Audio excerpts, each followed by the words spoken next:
thing. Before we start everything, I forget who got the amulet of paranoia.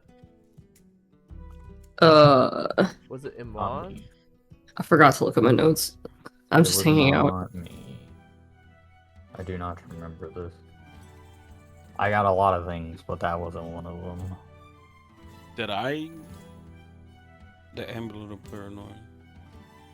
I feel like it was. Why so many questions? We were doing a lot of shopping. I need No, I didn't take any notes on our shopping trip. I just wrote we attempt to shop, and that's like it. Yeah, it would be like in the items tab. Oh, Iman does have it.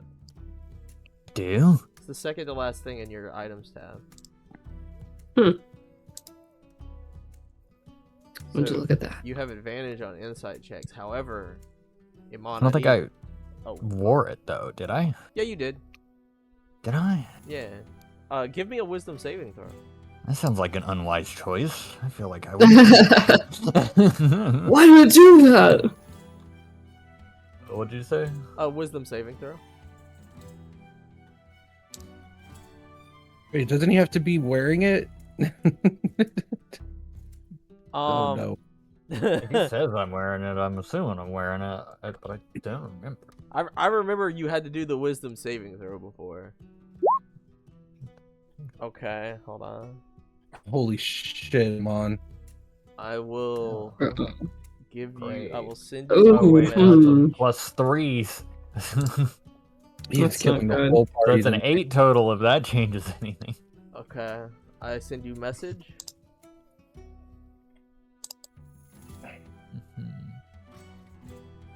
All right. Art and Grizzle. Grizzle. So Grizzle. we will begin our adventure.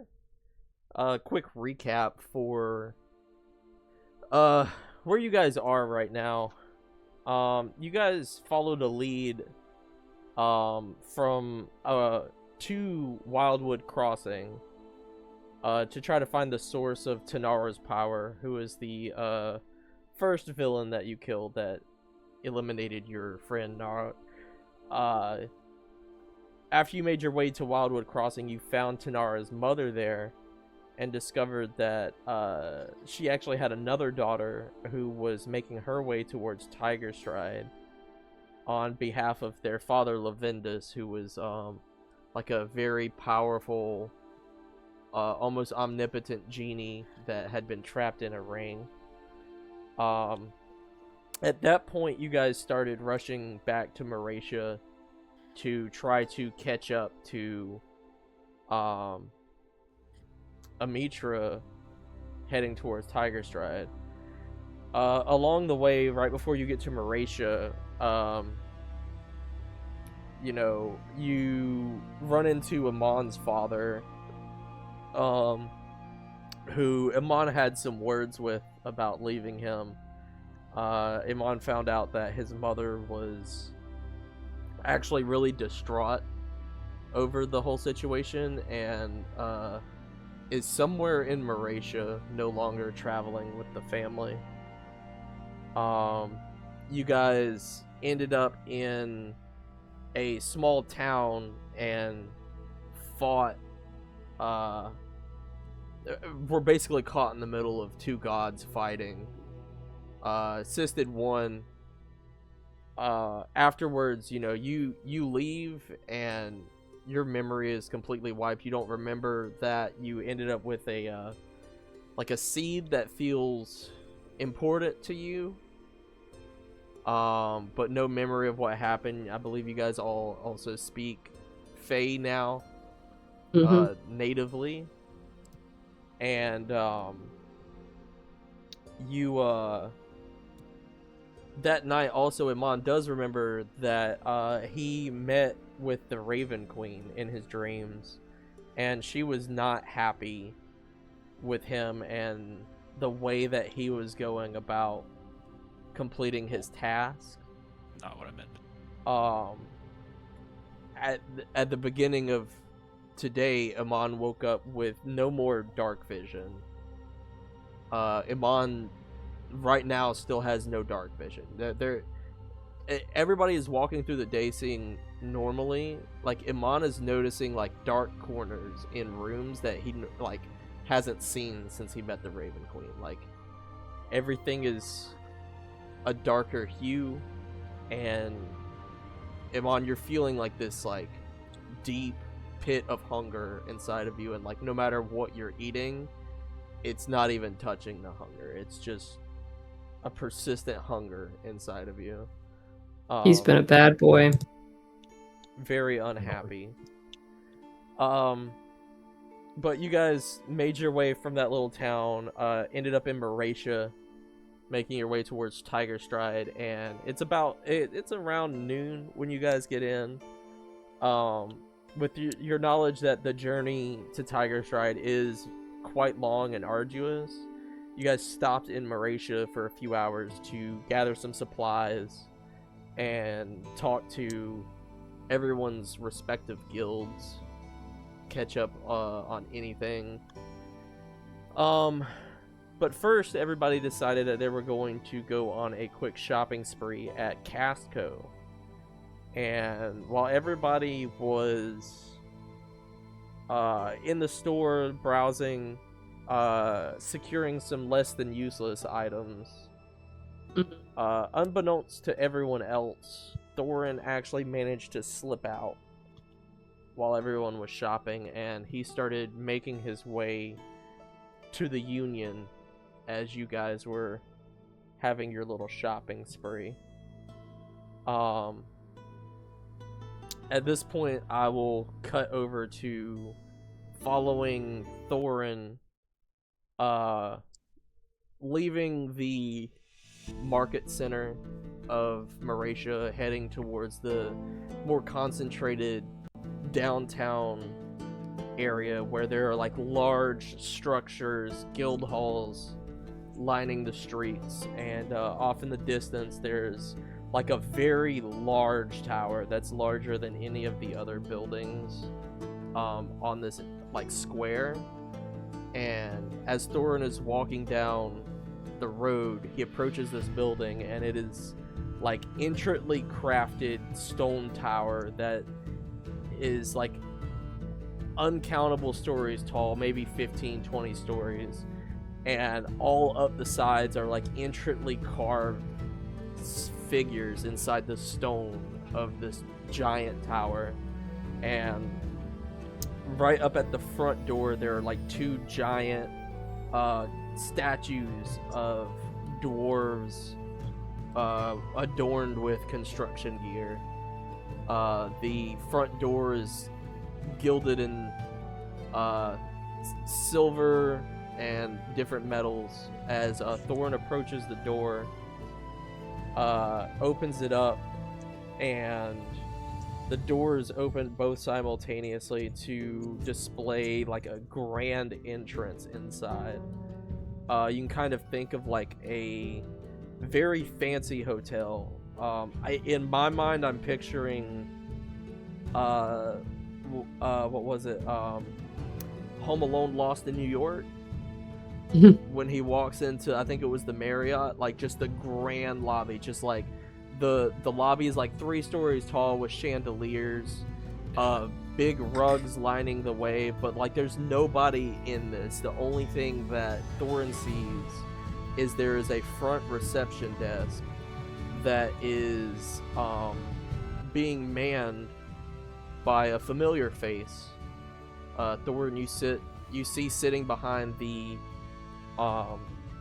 reception desk a chubby, hairy man. As he looks up and sees you, and you see your friend and co-worker Chumley look up and see you and say, "Oh, hey Thorin, welcome back, man." Hey bud, how you doing? All right, how have you been? You know, just completing some stuff for the big old boss. Oh yeah, I heard the boss was hoping to see you pretty soon. Are you trying to see him? Oh yeah. Let me I go through and go see him real quick. All right, man. Yeah, you know where to go. I'll be here, I'll see you later, Chumley.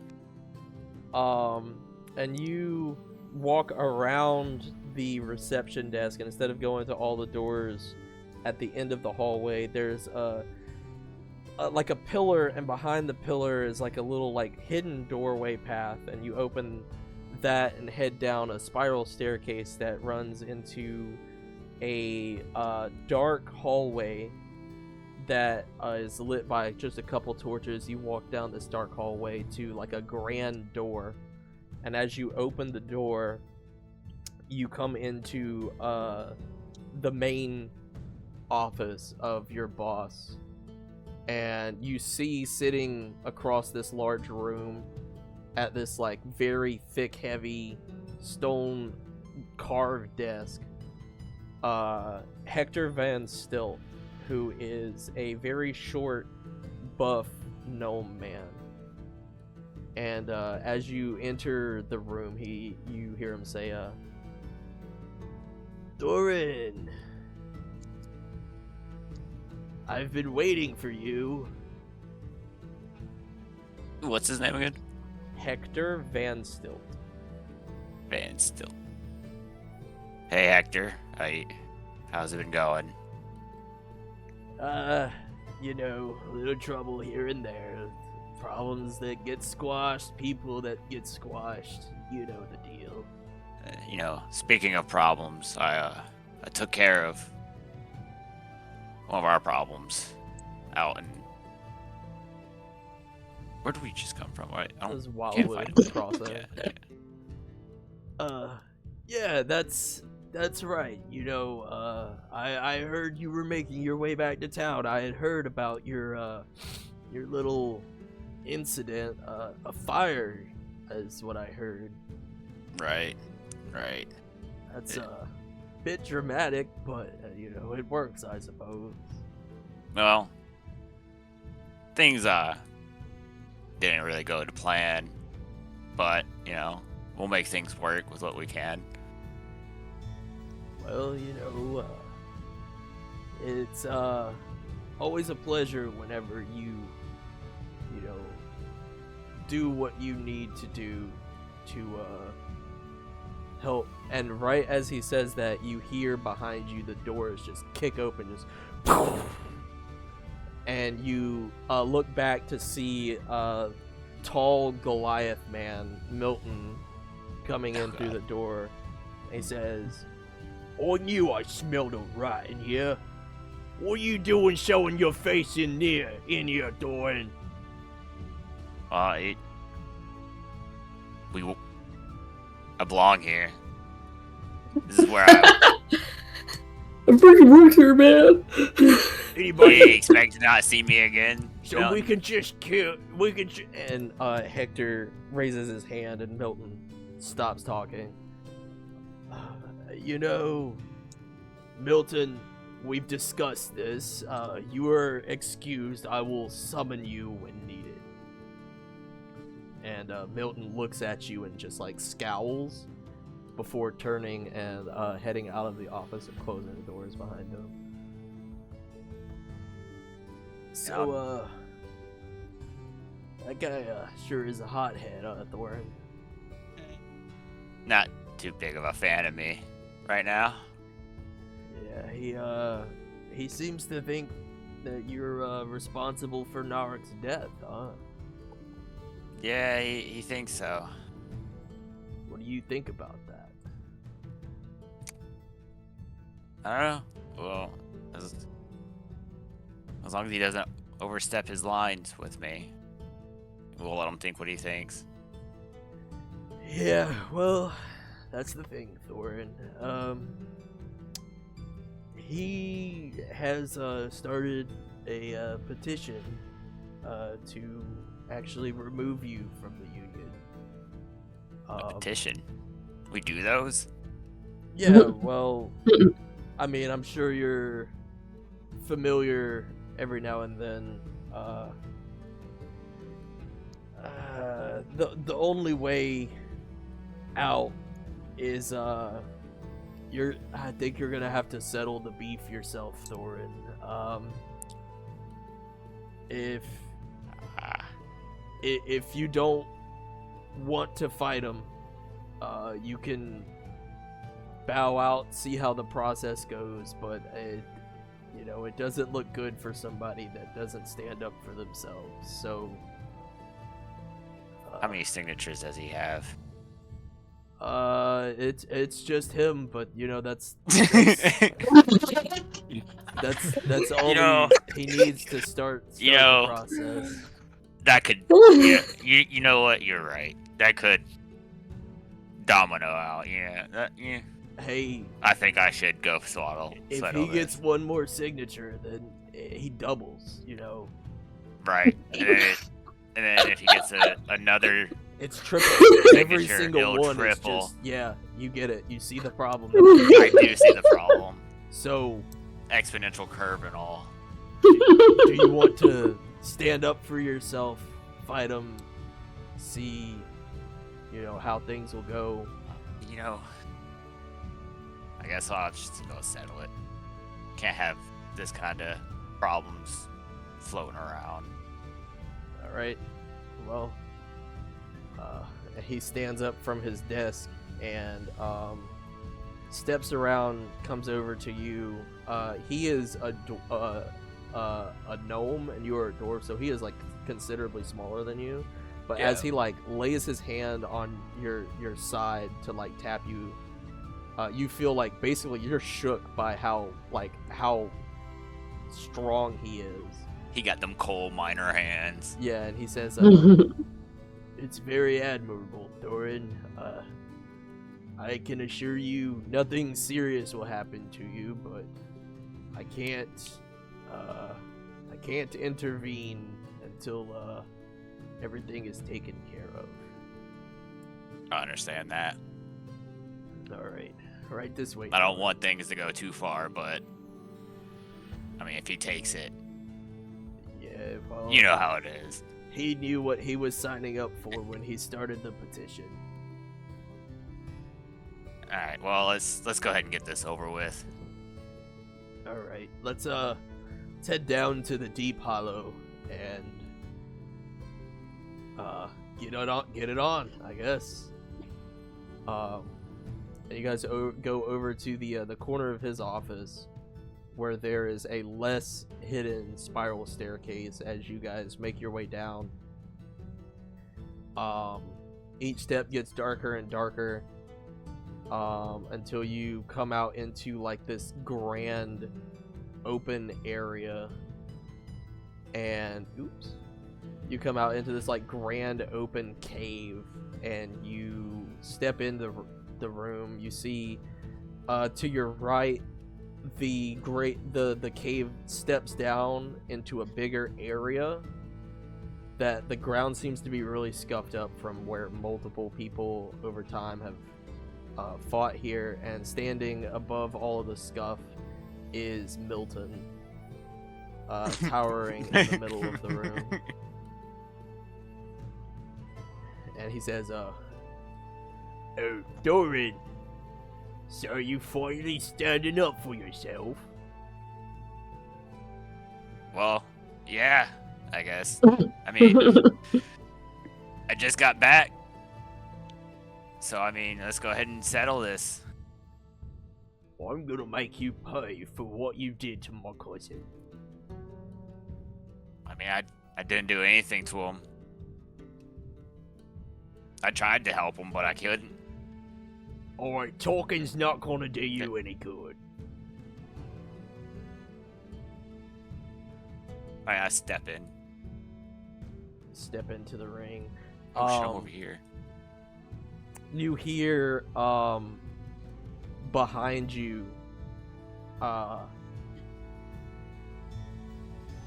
"Hey, Thorin," and you turn around to see the ghostly apparition of your friend Naruk wearing his supreme beanie, and he says, "Let him have it." I plan on it.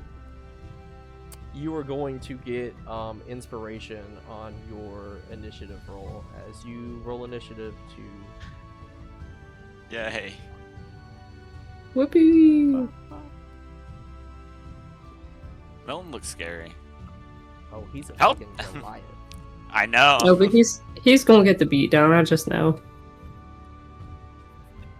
I wouldn't want to fight Thorin if I was me.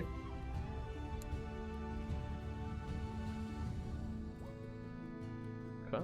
18. All right. As Narok says, let him have it. Kicks into your initiative. What do you do? Oh shit.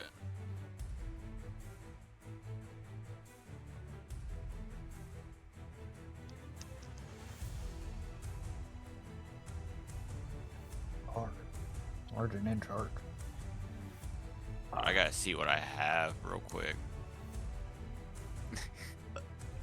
So, I am immediately going to run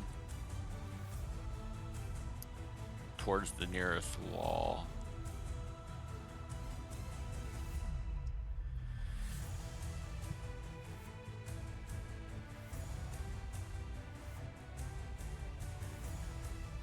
Sorry, my mom came in. Are you gonna stop before you crash into the wall or after? When I run into the wall, start putting my hands up on it, and start skirtling up the side of the wall. Fuck, what? Like Spider-Maning up the wall? Yeah, with my Okay. gloves. Okay. As I'm, I'm going a little bit closer towards them. I'll say you could make your way like above him if you want to do that. Yeah, As 'cause you I like, can't really do anything else without getting my face beat in. yeah. So you like scurry up the wall. Like where do you want to be? Because you can like go like right up to him if you want. Yeah, that's pretty much what I want to do. So you just want to be above him? Yeah. Okay.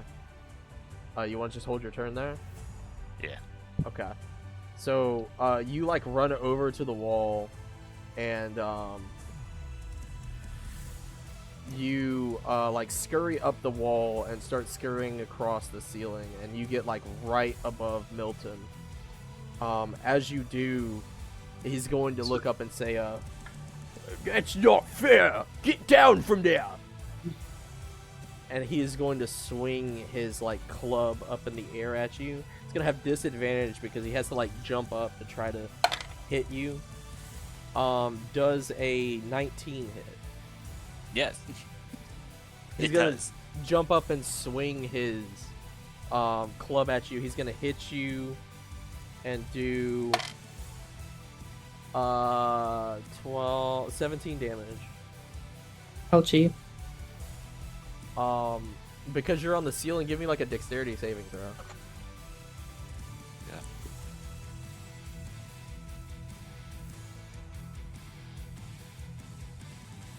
Yeah, so you feel the club hit you and you kind of like swing back a little bit, but catch yourself with your hand behind you. And as you go to swing back forward, he's going to take another swing at you. And as he does, he actually hits. As he swings at you, you swing forward. He misses, swings where you were, and ends up clipping into the wall and hits a stalactite as it falls down on him. And he's going to take some damage. Much damage. I love that Thorin's go-to move now is just climb on the ceiling anytime. Yeah. Well, look, a dwarf against a Goliath, a rogue dwarf against a Goliath. No good. No good. Wall it up on the ceiling. Feel very safe there. God, man, Goliath is just a name, you know? Oh no, he's a giant.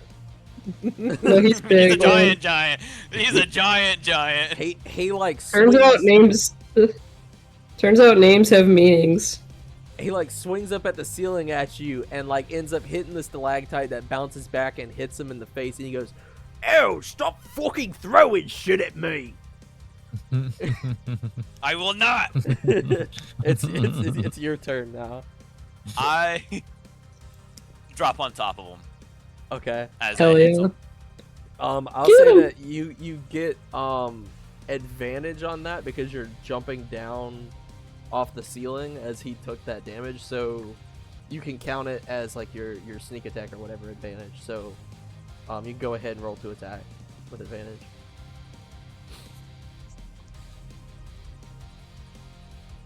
Oof. Not great. Um, What if Thorin loses this fight and dies and we don't even know about it? God, forever. We're all busy shopping and we're like, hey, where's Thorin? And he's just bleeding out in the union. yeah, in the basement of the union at that. Yeah, you drop down and you misjudge as he's like pulling back to like wipe his face. You land on the ground next to him. Do you want to do anything else? I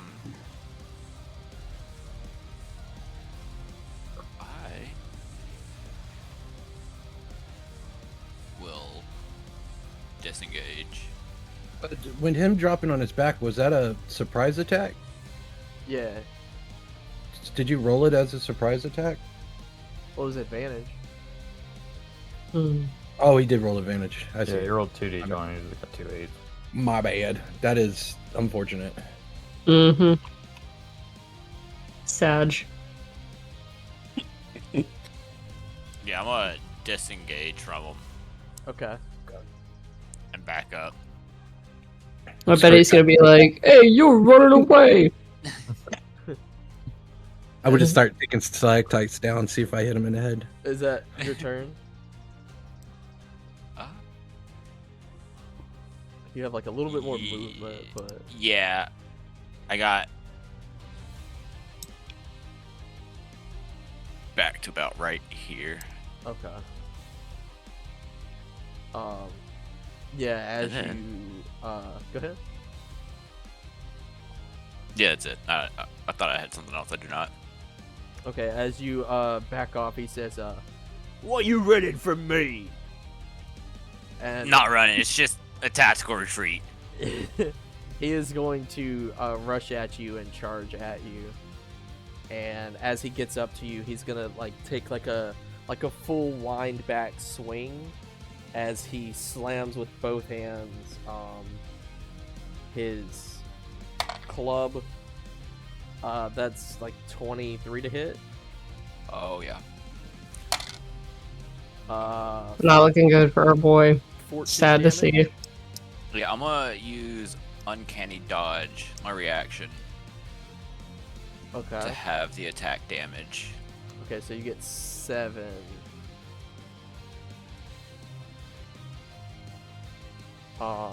And then he's gonna hit you, and it's gonna like knock the wind out of you, and you look back and you see him doing a backswing as he attempts to hit you again.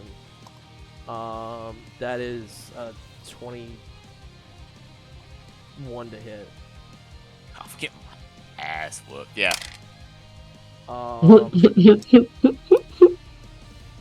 14 bludgeon damage. You poor man. I thought that this would be like a cool thing where you show him a lesson, but you're getting your ass Oh no! beat. Once I heard he wants to settle the beef, I was like, I'm about to get my ass whooped. The question is he gonna try to kill me or no? I'm gonna teach you a lesson, old man. Old Not man, how old is that Thorin? old. Sheesh. How many He ain't times got do no I him have to training. teach you this lesson? Is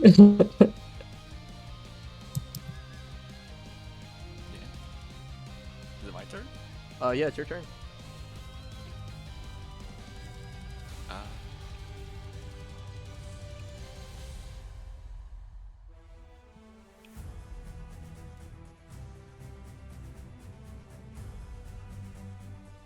All right. he is going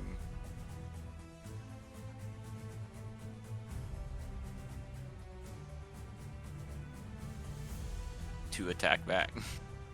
Okay. Classic strategy for a fight. That hits. 18. You can roll damage. Nice. It's like a scratch. His butt a scratch. Ew, stop poking me. I will not.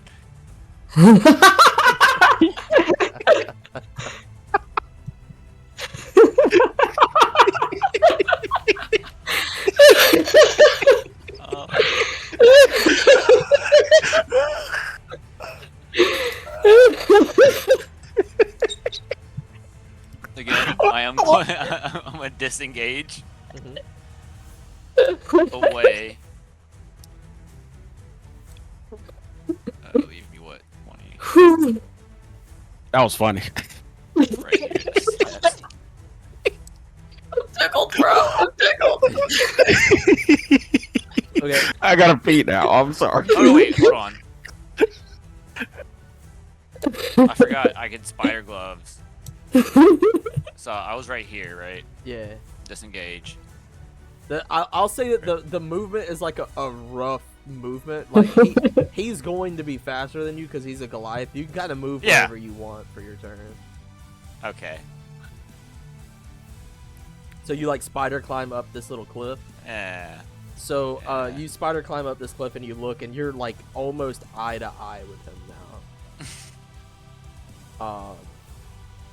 Is that your turn? Yeah. Okay. He is going to you stab him. Hey, stop poking me, and you run away. Oh, get back here, you little shit! And he's like trailing right behind you. You climb up the wall, and as you're climbing up the wall, he's going to take a swing at you. 13 to hit. Oh, yes. Damn. Tragic. Fuck, dude. 10 blood. I can't watch. How much HP do you have, man? Not much left. You feel as you're climbing up, you feel the club like just like dig into your side as you like scramble up the rest of the rocks, and as you like peek up to the side, the edge, he takes one more swing at you. That's a 12 to hit. Where's Beat Narok's it. ghost to try to tell him to quit being a sissy or whatever and fight like a man? Or Oh, you said what? Meter beat. I'm at 12. Okay. 14 bludgeoning damage. Oh. Knocked out. So as you like scramble up to the top of these rocks, you feel as Milton like grabs you by your back and like throws you down on the ground, and you just like go unconscious, and you're like coming in and out of consciousness as you hear Milton above you say, "This one's for Norog." And a second later you hear Hector say, "Stop. It's settled. You can leave now." And you're kind of fading in and out of consciousness. You feel his like massive footsteps move up the stairs, and as he comes to the wall above you, you feel some like warm moisture hit your face. Oh. gross. And stay down. And he's going to leave the room. You lay there like dazed and confused, like everything around you is sort of spinning. You lay there for a moment before you hear some scurrying, some footsteps run down the stairs. You feel some hands on you, rubbing up and down your arms. You feel some like a salve being applied to you as you start to regain your consciousness, and you're able to kind of sit up.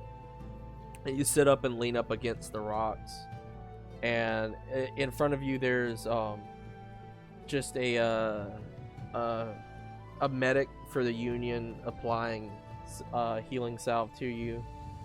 And you look up and you see Hector standing above you, and he says, well, that's okay, Thorin. You tried your best. Yeah, well, I'm not more of a in the shadows kind of guy than street fighting. Yeah, I kind of figured that's how it would go, but, you know, rules are rules. I mean, look how big that fucker is. He's might be bigger than his cousin. Yeah. So, Just realized I forgot I'm talking to a gnome. good. That dude's huge, too. Remember that guy? Yeah. He can occupy the same space as his foot. But yeah, he says, you know, that's fine. At least, you know, we still have one Goliath with us. As per the rules of the engagement, Thorin, we can't have you as part of the Union anymore.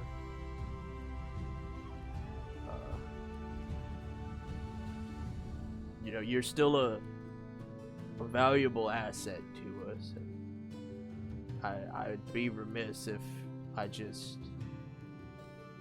dropped you off somewhere, and, you know. It is how it is. He sits down next to you, and like, kind of like unbuckles his belt to like get a little comfortable, and he's like, well, how long have you been with the Union, Thorin? I don't know. Quite a while. Quite a while. It's been some years now. You've done a lot of good for us. You know, obviously can't have you officially part of the Union anymore, but how would you like to be a contractor? Yeah, I can do that. Well, you know, there's still plenty of people that, you know, seek to contest our rule. I'd say we could contract you to, instead of hiring your job, we can hire you as a contractor, and, you know, you can do the same stuff. We'll contact you for the same reasons, but You'd just be paying me more now. yeah, for you to assume the risk all on your own, unfortunately. The big benefit of being in the Union is if you got locked up, we could get you out. You won't have Union protection. Yeah, I figured I won't have the perks anymore. Yeah. Well, is that a job that you'd be willing to take? Yeah. Well, I don't have anything other thing to do. Well, that's good, Thorin. And the medic finishes wrapping up and turns to the boss and says, I believe he should be fine. And he looks over at you and says, that stuff should heal you over the next hour or so. You're still gonna feel it, but you'll be all right. Yeah, that big bastard hurt.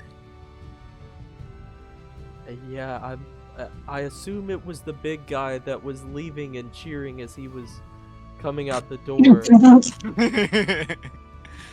Yeah, that'd be him.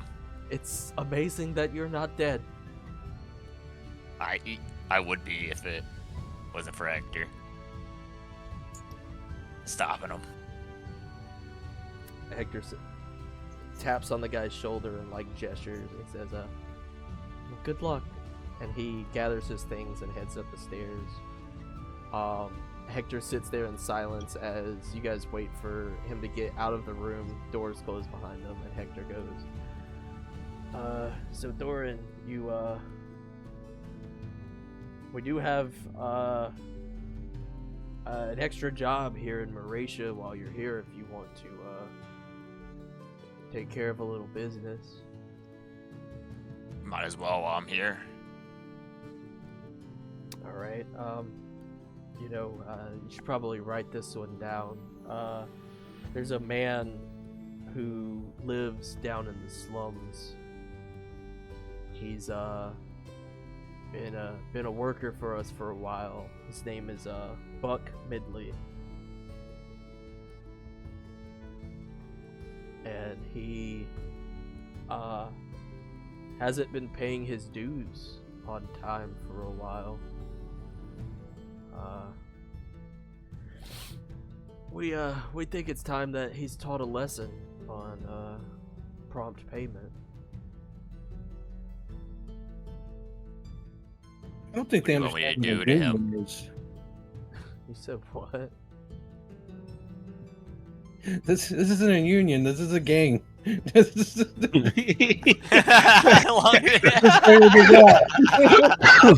The gangs control the unions. What are you talking about? It's the mafia. This is Peaky Blinders. Hector stands up and offers you his hand to help you up.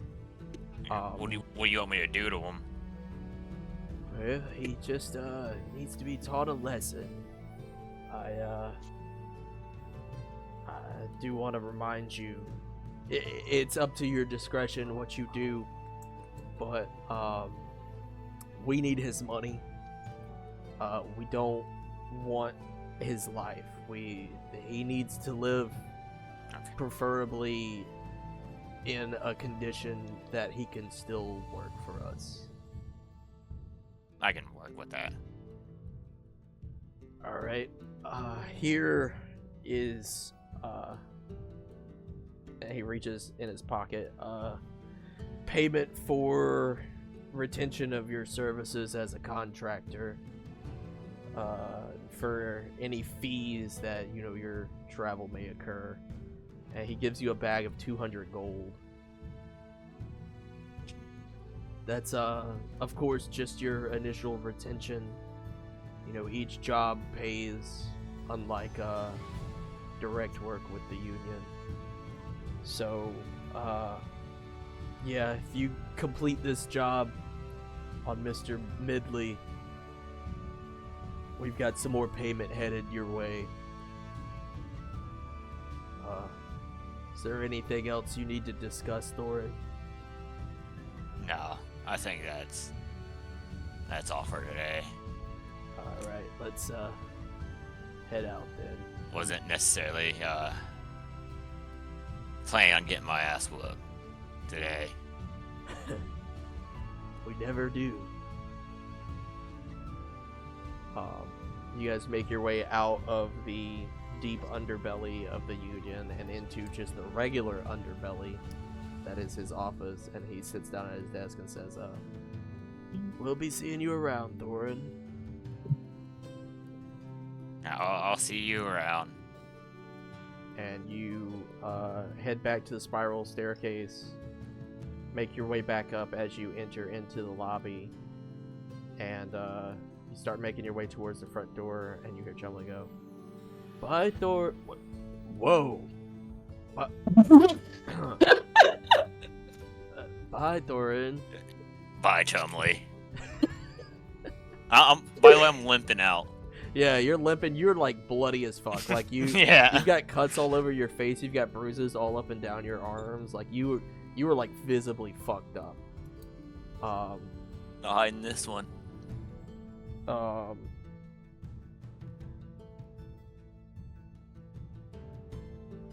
Making a note. So you make your way out.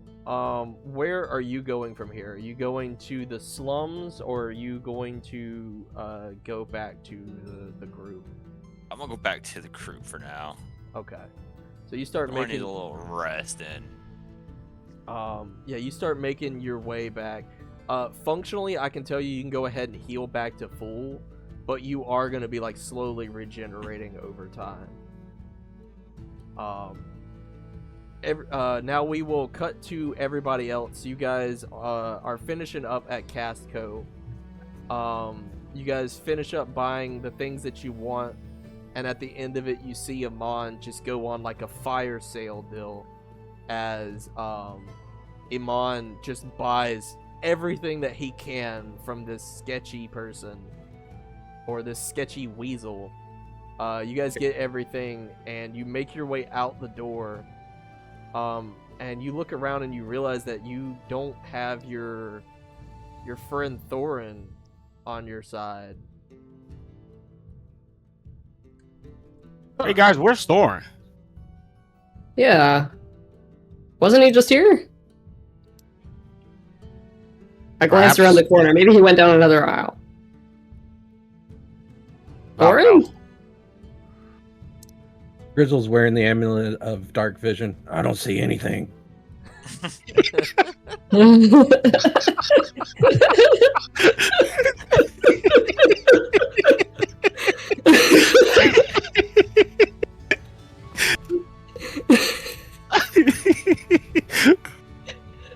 Your laughter is life-giving. That was all. Don't be sorry, you're having a good time. That got me weak. I don't see anything. I was like, I think that's the amulet of dark vision, Grizzle. Maybe he just went outside to, I don't know, smoke? Does he smoke? I rack my brains trying to think if I've ever in my life seen him smoke. You know what? A beer. You guys want to go to the inn?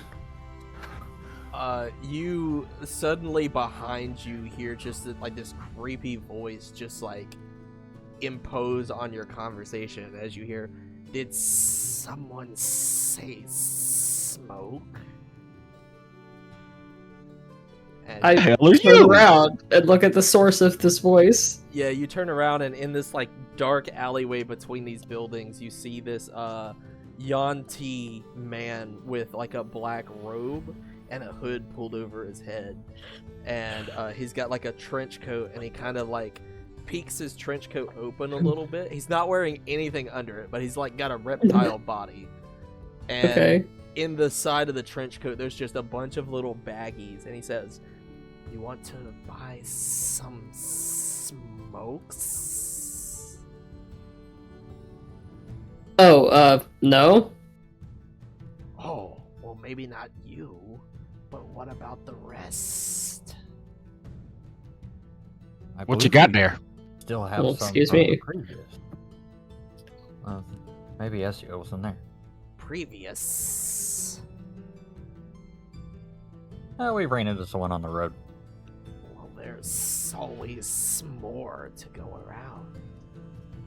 What kind of smoke are we talking here, buddy? He gets real close up on you, like in your space. What kind of smoke are you looking for? Do you have any You said smoked salmon? what? No salmon. Well, it was worth a try. What are you looking for, Dragon Man? Something like a dreamer's kind of smoke. I think I got just what you need. Now, when you say dreamer, do you want to dream awake or asleep? Awake. How I awake want- do you want to be? I want to dream to where I could stare at the wall and see a full full vision. I didn't know you were trying to look at something. You're looking for psychedelic things. No, just something for relaxation. Relaxation. Okay, I think I have just the thing. We sure run into a lot of drug dealers. I know, right? This continent is fucking rampant with drug dealers. You say smoke, A lot of they're drugs. there. The stories of smoke. That's literally what he said. He was just waiting. He was just waiting to pounce. Man's ready. He pulls out a baggie of haze moss, which is functionally weed. Do you think that Ezio knows what this is, or would you like to roll for it? Let me roll for it, because I don't. A nature yeah. check. What? A nature check? Nature. All right, rolling nature. Hey, I know what it is. Yeah. Do you think you've done it before, or you can roll a history check to know if you've done it before? Probably in my younger years when we had parties and stuff in that orphanage I was in. But yeah, we probably had some, but as far as remembering what it felt like, no. So I will roll a history. I remember. Okay. Yeah. So basically, you remember haze moss, like it's the effects of marijuana. It it really mellows you out, gives you like a calm. Funny enough, you've smelled it on Pepsilon a handful of times. You just haven't said anything. Pepsilon just from time to time just looks real happy and just smells like a skunk. But haze moss isn't like buds of weed. It's like a very dense sheet of like dried brown and green moss, and you like tear off little bits of the sheet and you smoke it. And functionally it's weed. Gameplay wise, it gives you a -5 on initiative, but a +5 to concentration. All right. Let me get 4 baggies. 4 baggies. If you do 5, I'll give you a deal. What's the deal? Well, 4 baggies will cost you 8.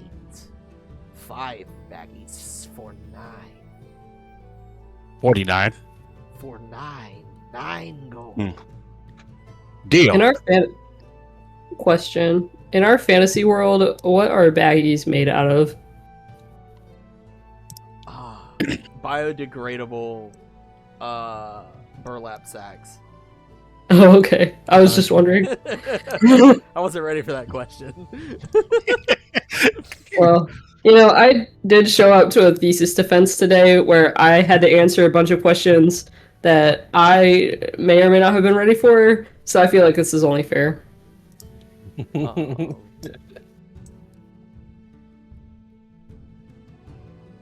see. The Yanti pulls out like a large bag that's got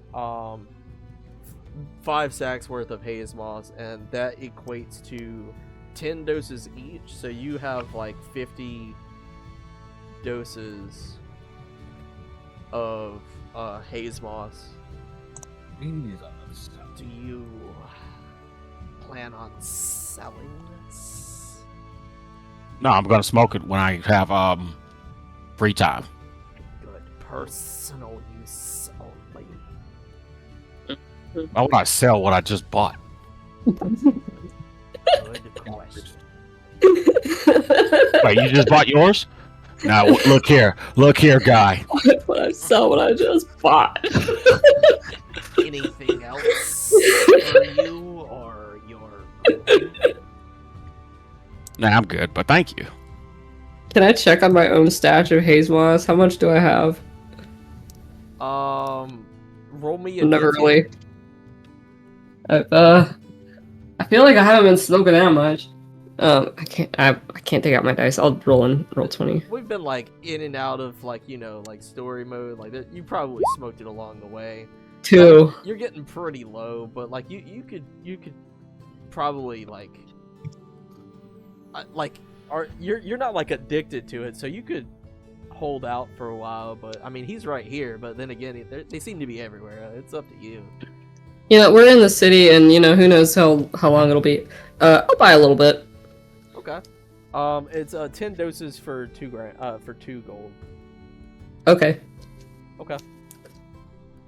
And he kind of like leans over to Grizzle. You're quite silent over here. Was just wondering, do you have 2 dicks like a snake? Rizzo, you can't just ask somebody that. No, I get it all the I believe he time. just did. I get it all the time. The answer to your question will cost you 2 gold.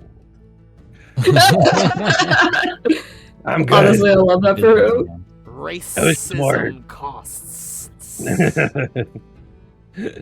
I was just wondering. Anything else? I'm good. I'm good. I have a mind spur. Oh dear.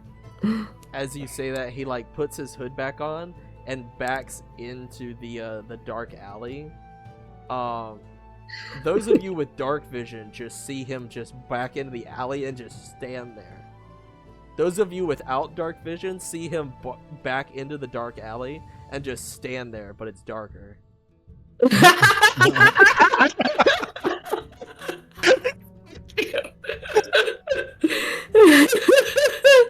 His tongue like flicks out every now and then as he like. I'm gonna go walk away now. I'm gonna walk away now. Yeah, we're done here. Business is adjourned. You guys turn around, and as you turn around, you practically bump into Thorin as you see him like bloodied up. Oh, what the There hell you are. happened to you? Let's not talk about it. Not Oh, talk gotcha. about it? What do you mean not talk about it? Well, Who did this to make you? things short. A little bit of dispute. It'd be okay. Things are fine. It's over. We settled it. You settled it, huh? Man, the You city gave sure me- is dangerous. Yeah. As you can see, it. You know, I wouldn't say it was in a fair fight, but that Apparently you should have not. seen the man. Can I don't know, roll to see if I think he's, like, lying to us, like actually it was an unfair fight, or there's something he's not telling us?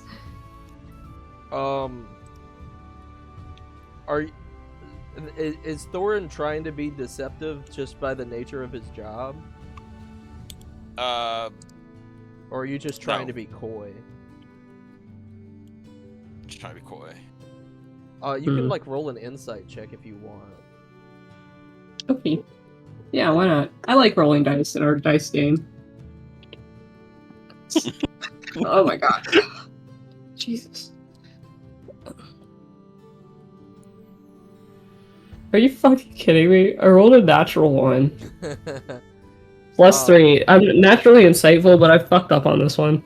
Yeah, like Thorin is like not like mentioning what he's intentionally going around the topic, but you can't really discern anything.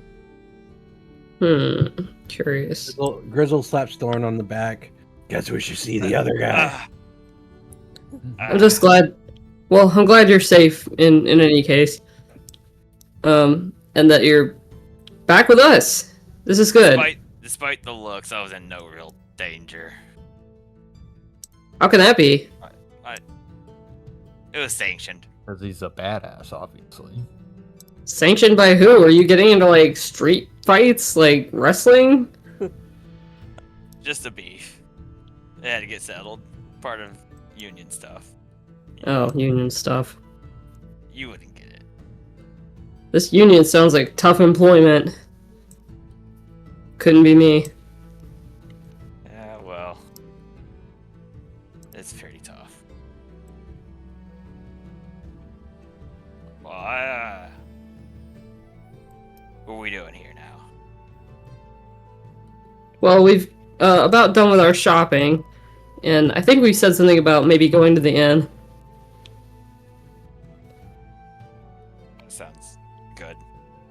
y'all can head Right to the now. inn. I have some business of my own to attend to. You know what? Okay. I'll meet you guys too. I'll handle some business as well. I suppose I did have this or that to do. All right, we'll reconvene at the end. What up, gang? Thorin, do you want to come to the Order of the Golden Cup with me? Maybe a bath there would do you good. I'll be good. I would just like to lay down. I mean, I think you can do that there too, but okay. Maybe the inn is a good place for you. You say it.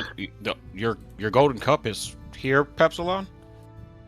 Well, sure, Oh. of course they have an office in a big city like this one. I think my business could wait. I would like to see this order of the cup. Okay. I'll say because it's like a story thing. If like this is like broken up amongst the day, right? Like, so we'll be going to the Order of the Golden Cup. Anybody that would like to go can go without like foregoing their thing. Okay. Well, I'll head there after my business. Okay. So, does everybody want to go to the Order? Hermano will go. He heard Yeah. bath. Grime. He has some grime on him. Okay. There's no bath like the Order of the Golden Cup. So Thorin will join along as well. I don't wanna. Sure you do. You loved it last time. I He did love it last time. don't know. Someone made a drawing of you. Awesome. It's he's doing the dog thing where it's like he ends up enjoying it when he's there, but he doesn't want to do it before. I don't think I really want to go. Come on, Grizzle. Everyone's gonna be there. Did you hear that? And they've got nice I have Nice, snacks. Yeah, as he I was about to out a bar. Pepsilon screws up his face like he's doesn't even want to say it. He's like, they have the snacks you like. Oh, I do like those. Uh-huh. I was kind of running low. And I was going to ask about our friend Edith. Real quick, Grizzle, roll me a d10. Oh dear. Give me 1 second to find it. What was that? I have to find it. Grizzle, you have to look for something? Yeah, I'm talking to God. All right. Oh, okay. That's fine. I rolled a 6. Cool. That wasn't even for the Ring of Madness. You're pretty well off on soap. No, I could always use more.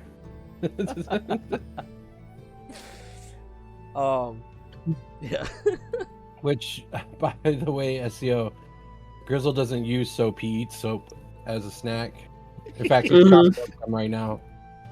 I think I remember that from the video I watched before I joined. Yeah. It's like you were watching it, and he's like, I have this offering for you, snacks. Oh, that was so long ago. Do you want one, SEO? They're pretty good. I'm just gonna look puzzled. Like, is it? Pepsilon next to Ezio just shakes his head. It tastes I'm like gonna flowers. I make eye contact with Ezio and shake my head. I look at Pepsilon. Look back at Grizz. I'm gonna save my diet. I'm gonna get something at the end when I meet up with you guys. Yeah, you eat those, buddy. You eat those. I'm gonna look back at Pepsilon and have a puzzled look on my face. On the upside, his teeth had never been cleaner. Ew. A natural abrasive. Let's just go. Like it whenever it squeaks in my teeth. He burps and a bubble comes out. Gross, gross, gross. Grizzle's probably one of my favorite characters because you're just like, yeah, that thing that dogs do. That and, like he's got like so many animal instincts to him. It's fucking. Mm-hmm. Yeah, love animals. He's starting to get the shakes right before they go to the vet. Just Yeah. no. Do you guys think that Vado would vibe with Grizzle, or would they not get along? I feel like Banu would think that Grizzle really fucking stinks, but you know, Yeah, probably. fascinated nonetheless. You know what? A morbid fascination, I think, is not inappropriate. So you guys are making your way over to the Order of the Golden Cup. I would say, in order for continuity, I'm gonna do the Order of the Golden Cup, and then Ezio can go check in with his guild. Whatever order it actually happens, like, it's irrelevant to the way that we're handling business here. As far as our story goes, time is not linear inside of the city. Nice. So, you guys make your way, like, through the city, and you come upon who was all. It was just Pepsilon and Grizzle last time, right? I think so. So all of you are coming up across the Order of the Golden Cup, which is like this like massive garden with a temple at the back, and there are like sandstone pillars lining the courtyard, and like just like bushes of flowers like everywhere with paths in between, and there's various monks going around the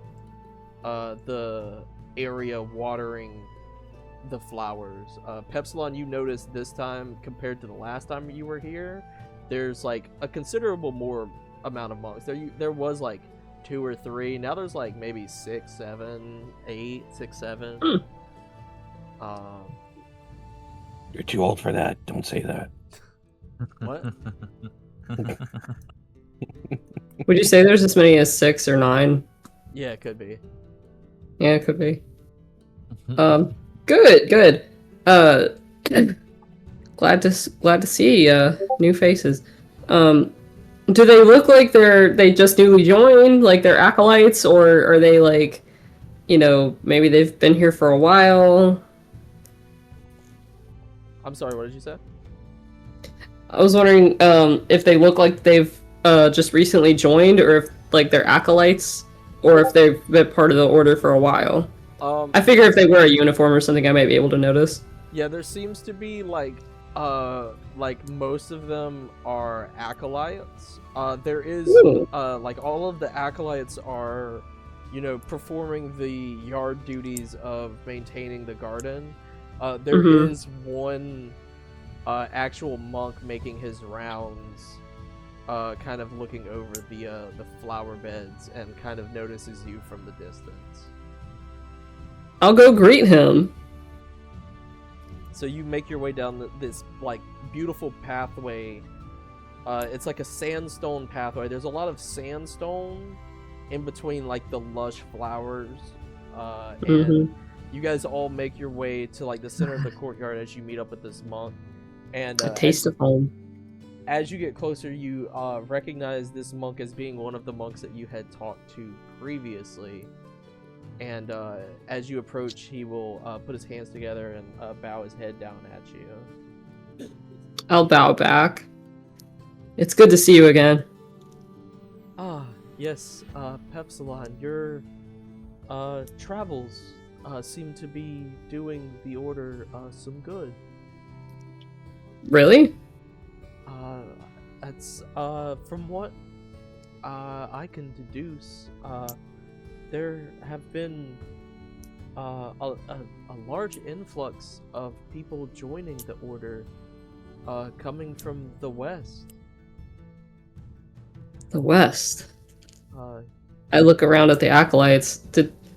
I did notice there seems to be new blood. Yes, it's wonderful. We haven't had many travelers in a while that have, you know, joined in this kind of numbers.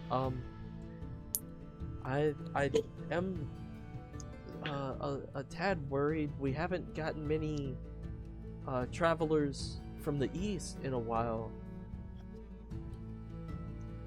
Well, it's good to see new members, but I wish it was under better circumstances. I briefly explained to him the circumstances that have led us to travel eastward, with the crystal thing, and we had told him about the crystal thing before because we brought Edith here and we'd asked him for help, and so this should be familiar for him, but I just bring him up to speed a little bit. A genie, you say?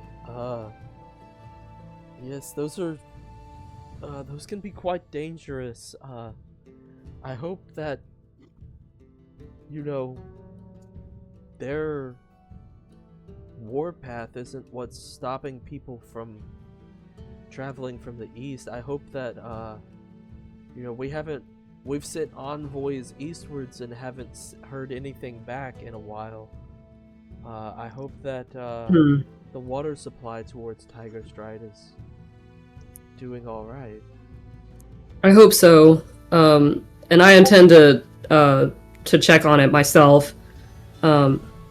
It may be in the best interest to hold off on sending further envoys until some come back. I mean, it is important to keep an eye on the population that way, but you could be putting envoys in danger. Yes, if they...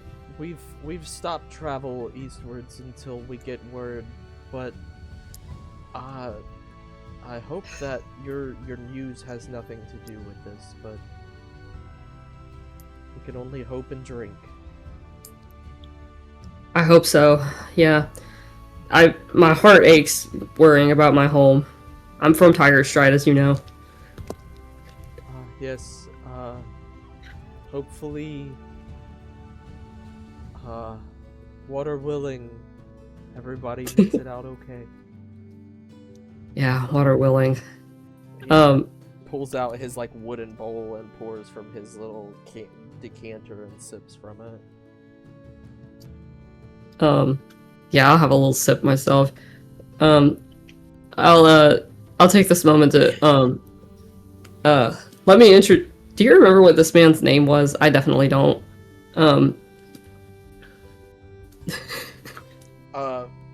Vic. You made that up. I knew it. I knew it automatically. Extra doubt. I'm sorry, extra doubt. I'm playing. Vic, meet the rest of my party. My friends have been traveling together with me for a while. I know you're acquainted with Grizzle. Sitting on his butt with his legs spread out, using his long arms to kind of scrape his butt along the ground. Gross. I absentmindedly drops water next to him to, I don't know, rinse the ground or something. And Thorn's not with us, right? No, everybody's there, right? I think Thorin said that he was joining. Yep. Yeah. This is Thorin. He may need a healing bath later. Iman, my fellow cleric of a different order. I say that I'm not really a cleric. And just recently joined with us is Ezio, the Dragon Man. Hail! Oh, it's very good to meet all of you, and yes, I remember Grizzle. He I do first, obviously customary, and he pours water into his bowl and offers it over to Iman, who is the closest. Feel free to share the water of the cup for the lot of you. Thank you. I did want to ask. Go ahead. I did want to ask about our friend Edith. I believe the cup, the order was seeing to her needs in some way. Oh yes. That can get bit heavy. You know, let me do everyone a favor really quick. And he like comes over to the side and like pulls something out from behind, like a column, and kind of like shifting around a little bit. And he comes over with a bucket and places it down at your feet. And says, that's for, well, you know who. It's a bucket of soap. Hey, look, Grizzle, snacks. Grizzle's like still like rubbing his ass on the ground. This really helps stimulate the anus. Oh, snacks! I give Vic a beleaguered look, like, see what I gotta put up with. Take a look at this guy.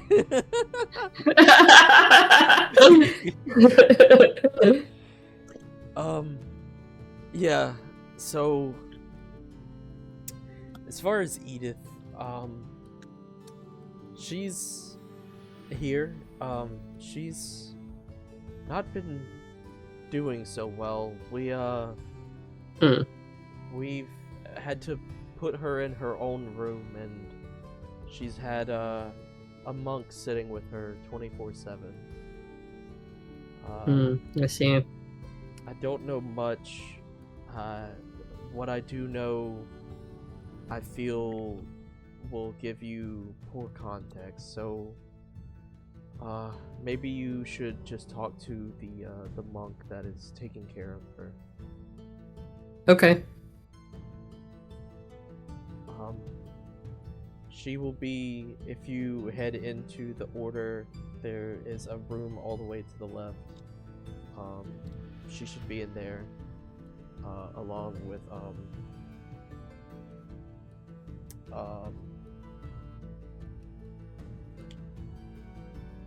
Janet. Yeah, she already existed for sure. Definitely.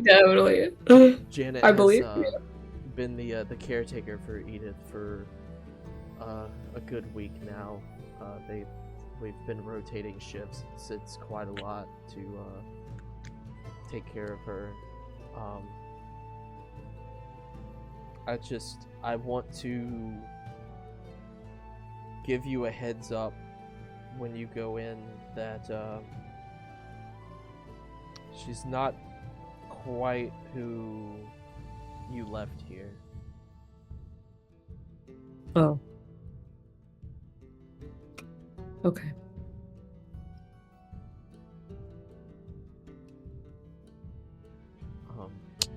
Is there I guess anything else I can help you with?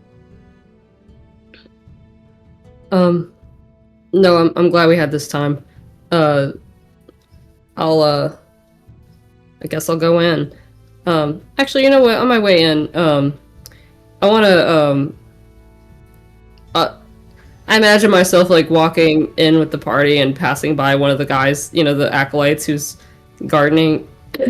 I wanna, like, get one of them's attention.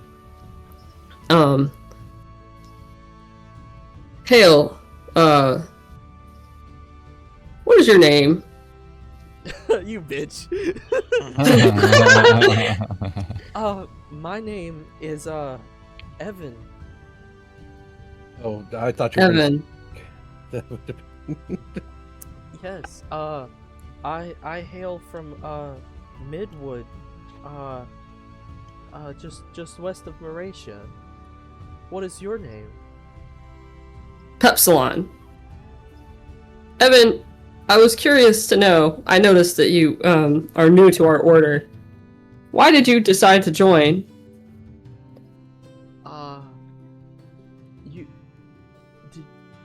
Did you say you are Pepsilon? That is my name. He like drops down to one knee. Pepsilon, word had traveled to our village. You have done great things to the people and the wildlife of the wilds. It's incredible. The wildlife of the wilds? What did I do?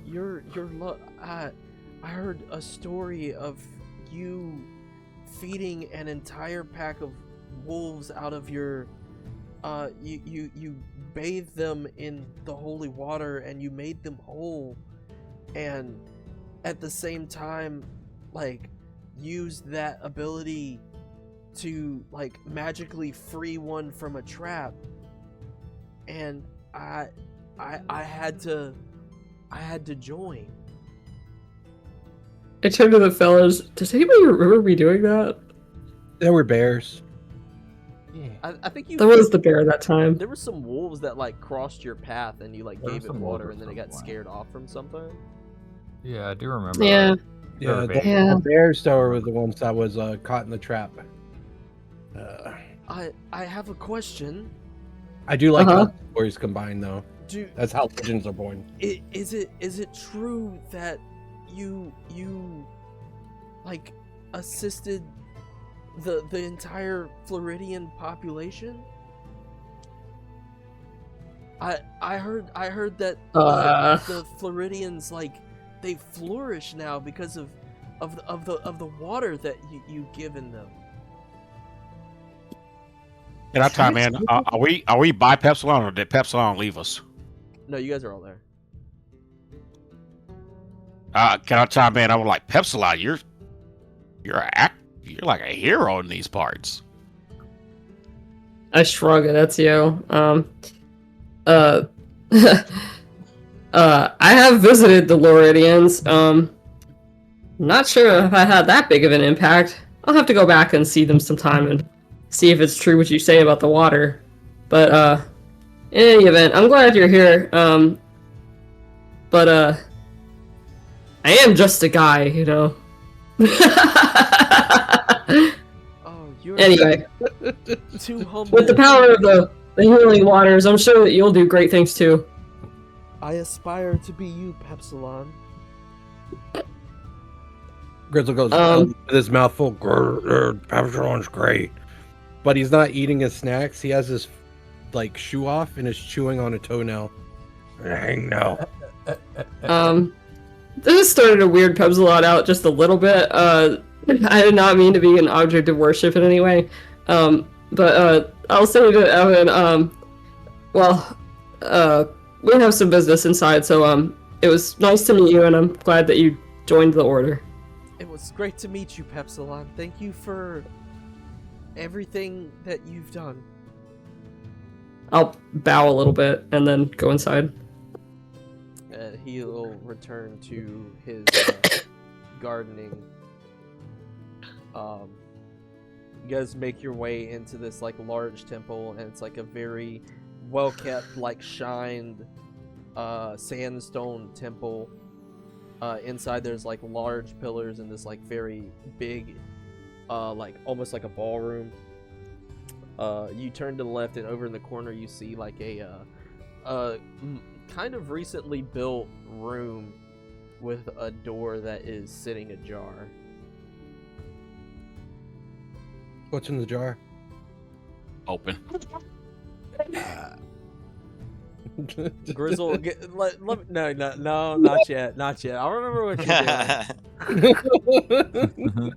Write a note real quick. We're fine. Come on, you still got some of that water. Punished for dad jokes. I'm a dad. What did you say, Ezio? My teacher. Iman, you got some of that water? You need water? Here, Yeah. have some. All right. I'm just gonna keep. You never ever need to go thirsty near me. Cheers. I'm gonna take a swig of the. Cup. In the order of the Golden Cup, we believe in water, clean water in abundance for everyone. Every living being needs water to survive. It's true. That's why I drink out of puddles. No. No, wait. I just think shudder. I've worms. Grizzle, we've talked about the drinking out of puddles, haven't we? Yeah, I shouldn't do it because it will make me sick. I He's not nod sick. solemnly. He's not sick though. Don't you encourage him. Oh, I'm sorry. if we weren't supposed to drink it, it wouldn't be so delicious. And free, and just right there for you. My water's also free and right there for you. It's literally the job. They have a point. When it's stagnant, it adds flavor. Oh God. What about bugs, Grizzle? Insects. That's protein. Protein. Yeah, I'm gonna think of it like a boba, you know? I'm gonna be sick. I walk faster. That's a lot of weight. You got long legs. Walk faster if you want to keep up.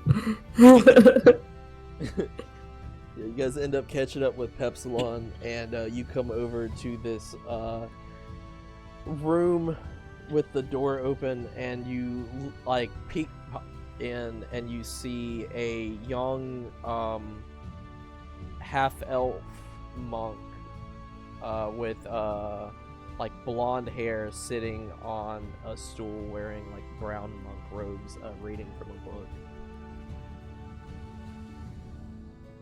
Hello? Oh, hello. Can I help you? Well, we're friends of Edith's, and we happen to be in town, and we wondered if we could pop in and visit. Oh. And she like looks over, and as she does, you kind of glance over and see like a bed, and you see Edith kind of like wrapped up in a blanket, and she kind of starts to stir a little bit as the half-elf lady like jumps up out of the stool and comes out of the room and closes the door behind her. Yeah, so I don't know how to tell you this. Oh no. The news is bad, isn't it? Well, we don't know the definite news, but it's not good right now. Edith seems to have been having some issues with her memory. Her memory. Yes, it got to the point where she needed full supervision, so we've just been rotating monks in. It kind of seems like dementia, but the doctors have said that it doesn't appear to be the case. Doesn't appear to be the case. What else do they think it could be? Well, it seems as though the crystals are continuing to have sort of an effect on her.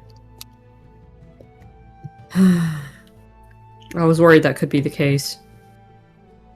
Yes, we've tried everything we can. We've gotten donations to take her to doctors, to clerics, everything we can think of in the city. There's been no help whatsoever. That doesn't surprise me. I haven't yet met someone who could claim to be an expert on this. It seems to be very ancient magic that is almost forgotten.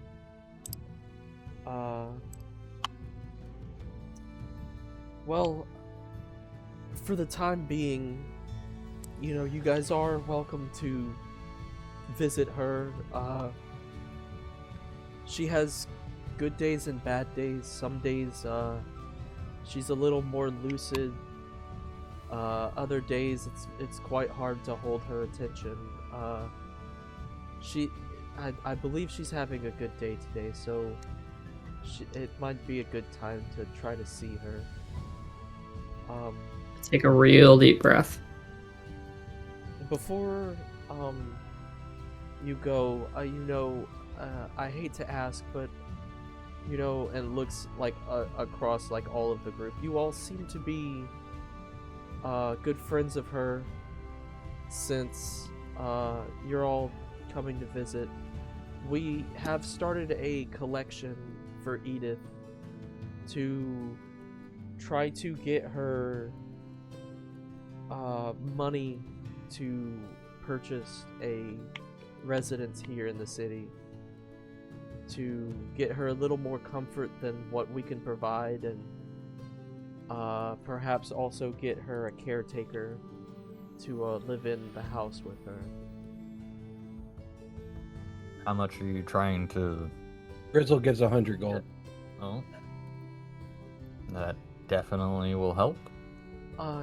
Yes, anything that you give is quite helpful. The real estate in the city is quite tough to come by as the population keeps growing. I'm sure, yeah. We're not entirely sure how much we are going to want, but what we can afford is what we will get. We've priced some things for a small house. It's like maybe 1 bedroom. It'll cost about 1,000 GP. That is like bare minimum. It's gonna be in the slums. It's not very nice. It can be quite damp at times. For a better one is 3,000. If we want a very large, nice house for Edith, it'll be 10,000. And a noble estate with all the necessary people is about 25,000 gold. Only a noble could afford a noble estate. Well, I don't know if Grizzle would be suspicious of this. Like one, if you're just trying to do like a live-in place, like why are they not looking at apartments? Like why are we trying to like get a noble's house? Like, can I roll insight on this? You can roll insight. Man's calling bullshit. I want to see like is this going to Edith? Like you shut the door on us before we could even talk to Edith. Grizzle's Good voice question. is like not grizzly. Yeah, sorry. It's I don't know why I don't even think this is Grizzle anymore. Scott got super suspicious. Grizzle can roll insight. The 14 plus 5. So with a 19, you do realize that like you haven't been in Meracia very much, but you have not seen apartments. It's all been separate separate dwellings rather. There may be stuff that you could equate to townhouses, but they're all in the slums. Everything is like its own individual building, which is why the pricing is the way that it is. Everybody at this temple has seemed to be very helpful and friendly towards you and Edith, and it seems like a genuine offer to them. That's all I needed. I don't know, man. Grizzle invents the apartment building just for Edith. Landlord Grizzle. How much is property here? Yeah, so that was the prices that we could find. If you could find better, we're willing to do anything. Right now, with that 100 gold, we have a total of it's right at about 200 gold. There's not been many rich, wealthy individuals coming through that are willing to donate to a stranger. I'm sorry. I have. Are you guys cool with this?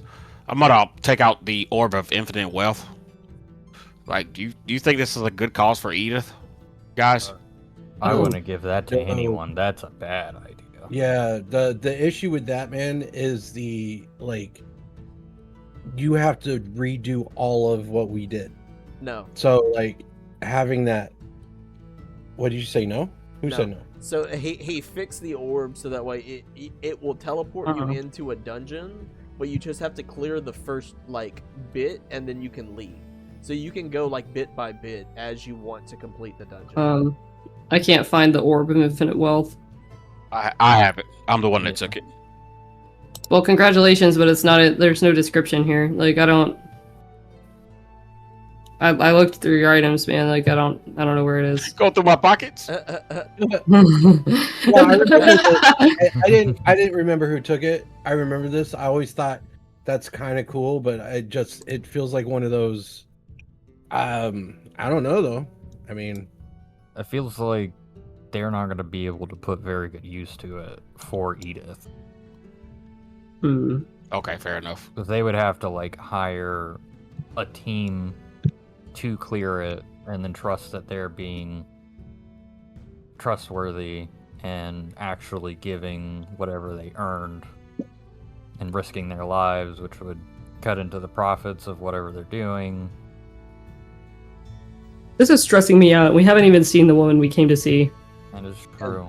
Yeah, this isn't solo leveling. I just want to talk to her for a moment. A quick DM recap. So the Orb of Infinite Wealth, you can say the command word and all of you will be pulled in. Time will stop on the outside of the orb as you guys are placed in a dungeon. You have to complete the first like round of combat, like destroy the first enemies. Then you can loot that area and leave, but that dungeon will stay active until you complete the dungeon. But you don't have to do the whole dungeon. You can just go room by room. Is there any way we could do it as a montage? There'd be some really risky rolls for that one. Everyone roll a d20 and average it out with disadvantage. Yeah, I'll do it, man. But I want to do it as a montage where we go in. Sometimes we win, sometimes we lose. If you guys want to do like some like what would I call that, like instant combat, like instant gratification. If you guys want the fucking doom scroll combat, just say so now and I can arrange something for next time. Because we can get her a mid-level house pretty quick. Well, I'd say perhaps we prepare to enter the dungeon soon to accumulate some funds for Edith. Maybe before we leave, so we can pay it forward to Edith before we leave Meracia. I would hate to have another delay on our important quest, but we owe her something. While we're inside. Yeah, I suppose. Well, I will let you see Edith. Before you go, the prices that I gave you, are just for the residents to have a live-in sitter, which at this point is something she'll need. It'll be 500 gold. Is it monthly? No, it's a one-time payment. You're paying for their life. Like they will. Are they an indentured servant or something? We don't use that word anymore. Oh my gosh. Okay. So, Janet leans over and cracks the door open, and I will give you your privacy.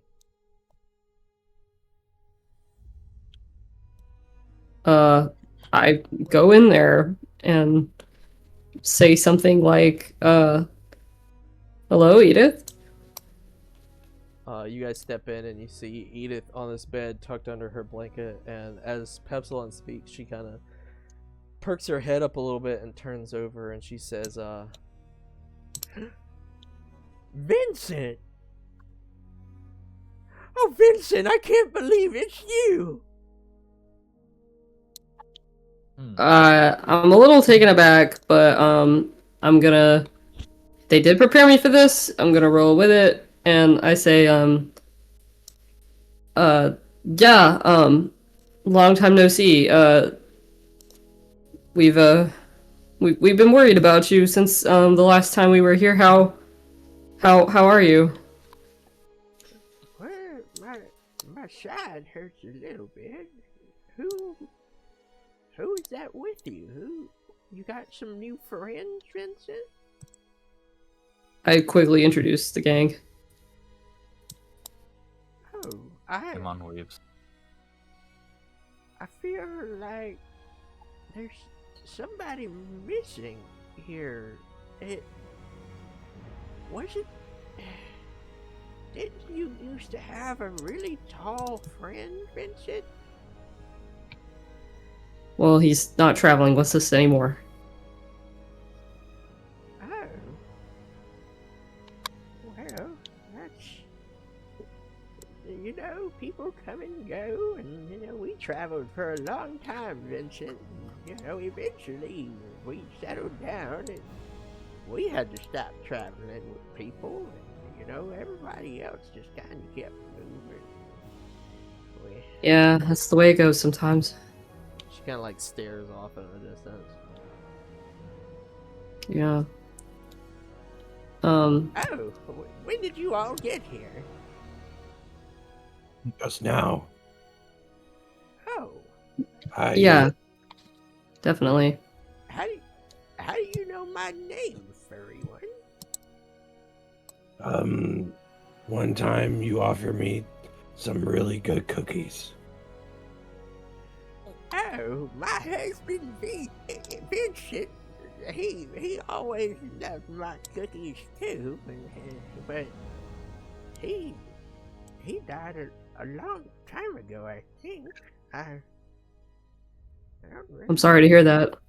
don't really remember. You remind me a lot of him. Is that right? She kind of stares. In what way? At Pepsilon.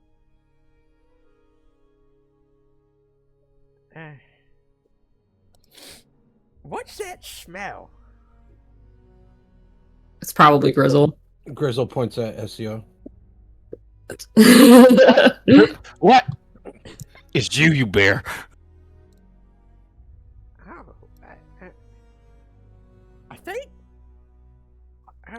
I think I'm. There's something I've got for that smell. Hold on. And she like leans up out of bed and leans down. There's like a little crate at her bedside, and she pulls out this like glob of like yarn. And tries to get up out of bed and kind of like fumbles a little bit and kind of like holds her hand out for you to come and get it. Grizzle walks forward. She hands over a small satchel bag. The satchel goes like, over your chest, and it's woven with like brown and green yarn.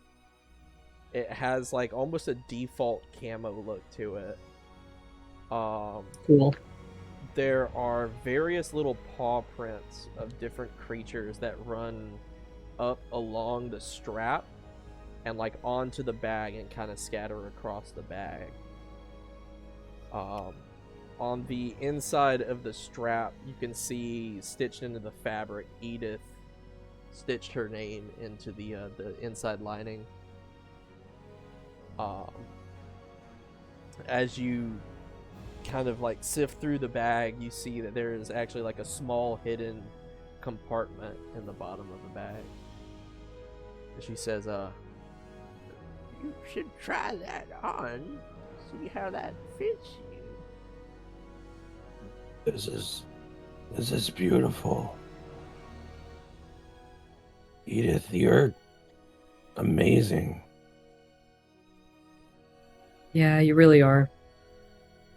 Grizzle starts putting it on and then puts the baby in there. Oh god, I forgot he still had it.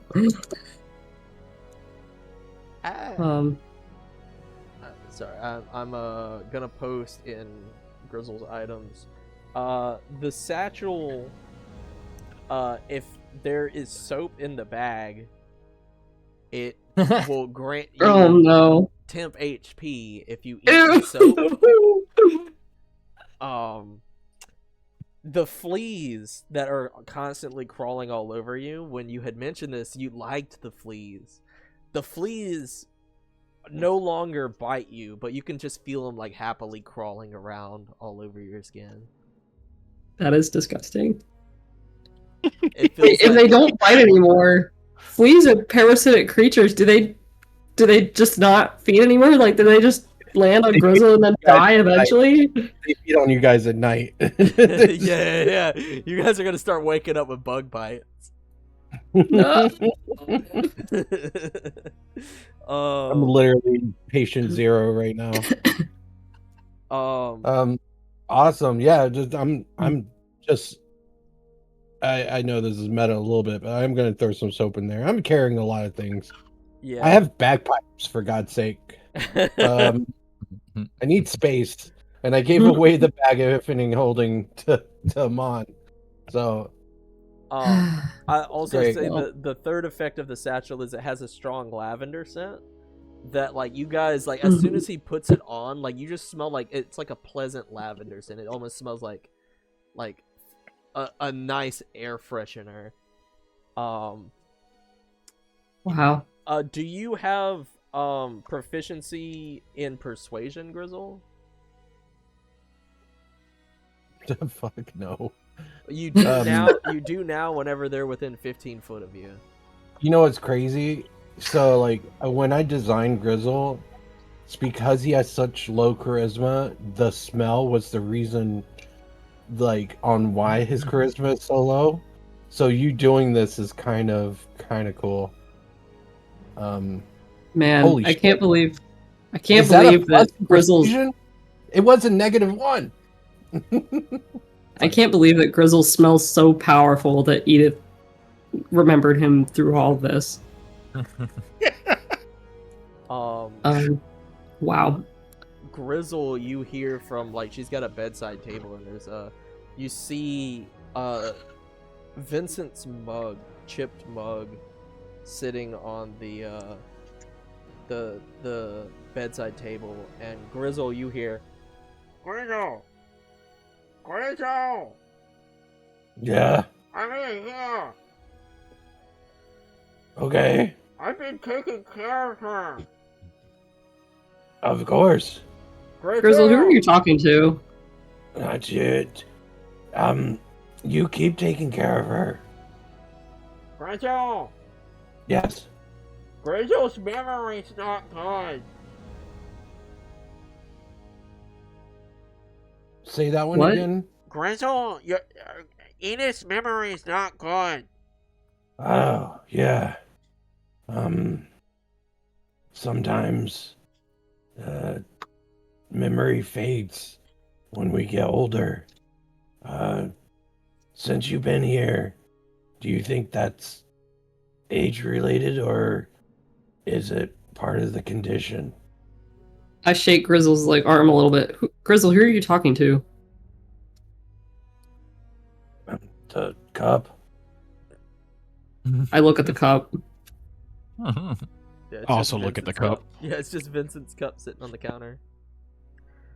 Grizzle, I go over there and gently pick it up. Grizzle, I think that it has something to do with the crystals. I was thinking the same thing. You pick up the cup and you look in it, and you see a little rock just sitting in the bottom of the cup. Does it look like just a rock, or? Yeah, it's just a rock. It was a rock lobster. I'm sorry.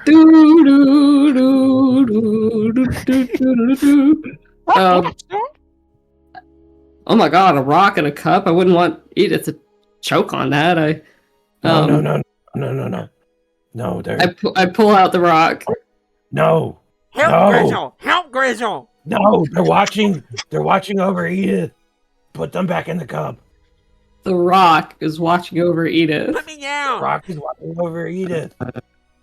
Not the strangest things that he said. I look around. Is there like a shelf, a wardrobe, like something else in the windowsill that's high up? Like, it's a pretty, like, large room, but there is, like, a shelf, like kind of like a makeshift bookshelf kind of hanging from Well, it's really just a shelf hanging on the wall. It's got like a few like books and like boxes up on it, but there's like a little like corner piece to it. I say to Grizzle, well, if the Rock is watching over Edith, then what are they doing in this spot? I mean, don't you think they'll have a better vantage point up here? And I put the Rock on the shelf. Grizzle, I can see so much. Grizzle looks over. Is this better for you? What's your name? My name? Do you have one? Yeah, Oh, no. Vigil. You left me here to watch her. Oh yeah. Do you not remember? I forgot about this. Been through a lot. Grizzle, I I've been can't doing believe- this the whole time. I can't believe you've been here the whole time. Like, you are fantastic. Is there any way that Grizzle could just be like Edith's rock or something? So if they move Edith, the rock will go with Edith. Like, being in the cup made sense. Now that the rock's not in the cup, I'm worried the rock won't be able to follow. Don't worry, Grizzle. I'll make sure she's safe. I'll follow her.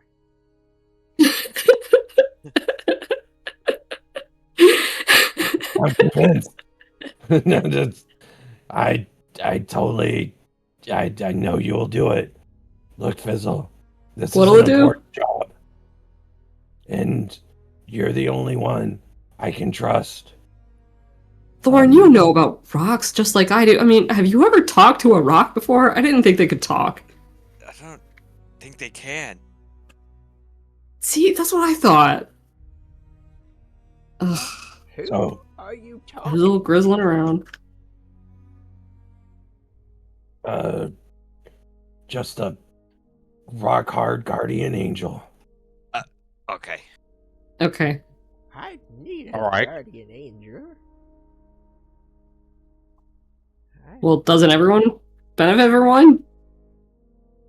Yeah, I suppose. Oh God. When did you all get in here again? Just a moment ago. Oh, my memory is not been too great lately. Yeah. You remind Yeah, me of when we used to work at the nursing home. Like, it is almost spot on. The nurse did explain this to us, you know, that you haven't been feeling well and your memory has been worse. Am I in the You know- hospital? No, you're at the Order of the Gold Cup. Oh, my husband was a member of the order. Yeah, I know. Yeah. Vincent, right? Yeah, you've heard of him? Oh yeah, I've heard all about him. He was wonderful. You remind me Yeah. a lot of him.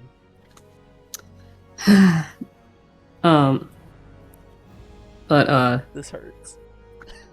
yeah. You know,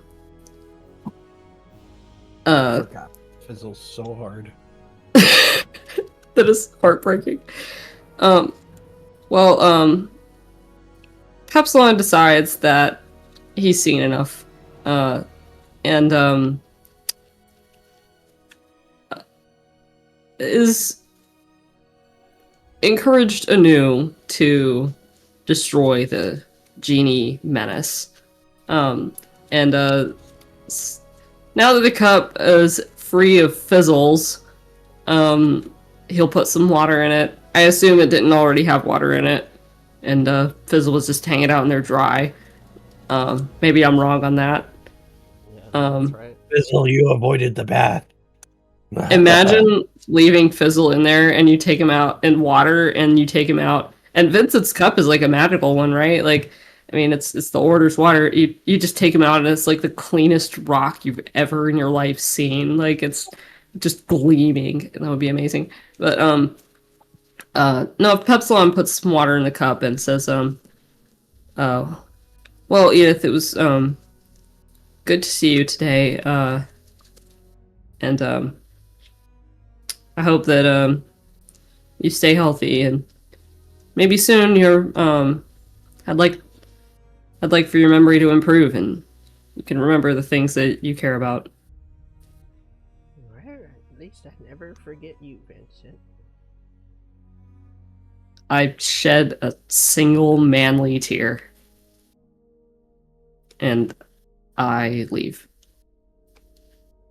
As you guys are heading out the door, Edith kind of like lays back in her bed, but like leans up. When you guys see the tall one again, tell him I said hello. Of course, Edith. As Iman's leaving the room, he's gonna put one of his little mini umbrellas in the cup. Oh, Good choice, yeah. A little. up. I get it. It's rock racism. After all that, I need a bath. Grizzle starts shaking like a chihuahua. And you're coming. I know. I think Edith needs me to. No, Grizzle. Grizzle. Maybe Vic needs me to do something. Grizzle, you're coming with me. Vic doesn't need you to do anything. I know. I could have sworn though. Vic will actually probably agree with me about the bath, you know. What does Vic know?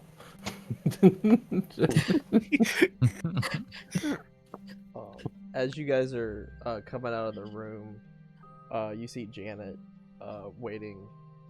As you come out, she says, how is she today? That was exhausting. You're right, it's not looking good. I didn't know that the crystals could do something like this.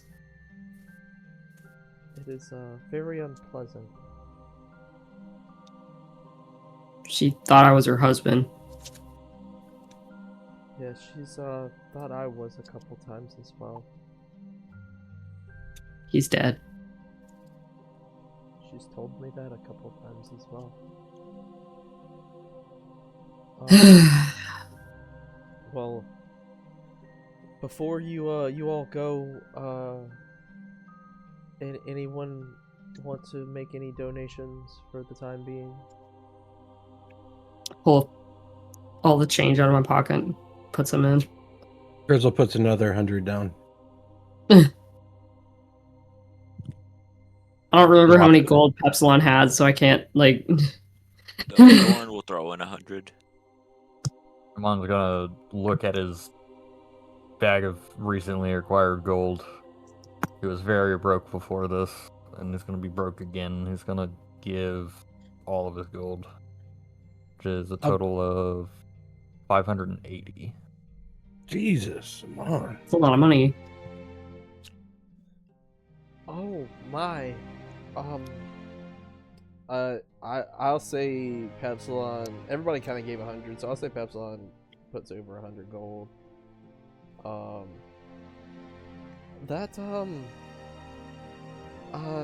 With that, wow, that's a generous donation. Oh, actually, sorry, hold on. He takes like 2 gold away. I need to be able to eat. Don't we all? Well, that's it feels as though like we could afford a small house in the slums. We wouldn't have a sitter. We're gonna see if we can get more. Okay. I don't know if it's guaranteed, but we're gonna try. Yeah. We will. Grizzle dropped 500 gold. You said what? You said 500? Yeah, that's how much a sitter is, right? Yeah. We gotta take care of Edith, man. Looking after our girlie. heartstrings, you bastard. Yeah, who do you think you are, for real? I think at this point he realized he gave us so much money. My gold that he's sink is complete. I didn't have any money before that 500 gold. I was broke this entire campaign until I had that. You know, Don't I worry, know a man. guy that can give you some work. I Oh, have no. money, so it's not that bad. But goddamn. God damn. Sit her with a small house. Yes, so, I suppose, with this money, we will, begin to arrange, to purchase the small adobe in the slums. We will, it could take, a while to close the deal, so if you all do, I don't know what your plans are, but if you, make more and would like to donate, we can upgrade within the next few days for sure. So, yeah, just come back. Any of the monks know what the money's for. You can just give it to any monk. Of course, yes. Thank you for looking after our friend. Of course, of course. Well, I guess I should return to Miss Edith. I nod solemnly. I figure if you want, while we think of Pepsilon soaking in a bathtub, we could cut and, do whatever, whatever Ezio wanted to do at his guild. Yeah, so I believe Iman wanted to do something and Ezio wanted to do something, correct? And Thorin, Yeah. I believe Thorin wanted to. Thorin, did you want to do something? No, not yet. Okay, I wasn't sure about your little like mission. I think Thorin wants to like heal up over like an hour. I'd say like the bath over time. So Iman and Ezio kind of make their way out of the temple. Grizzle, Pepsilon, and Thorin head into the inner sanctum of the temple, where there's like this large like steam bath basically. Does it have a side? I think we established last time that it does. Yeah, I'm pretty sure we rolled for slide. You know what? I'm gonna see if it got bigger.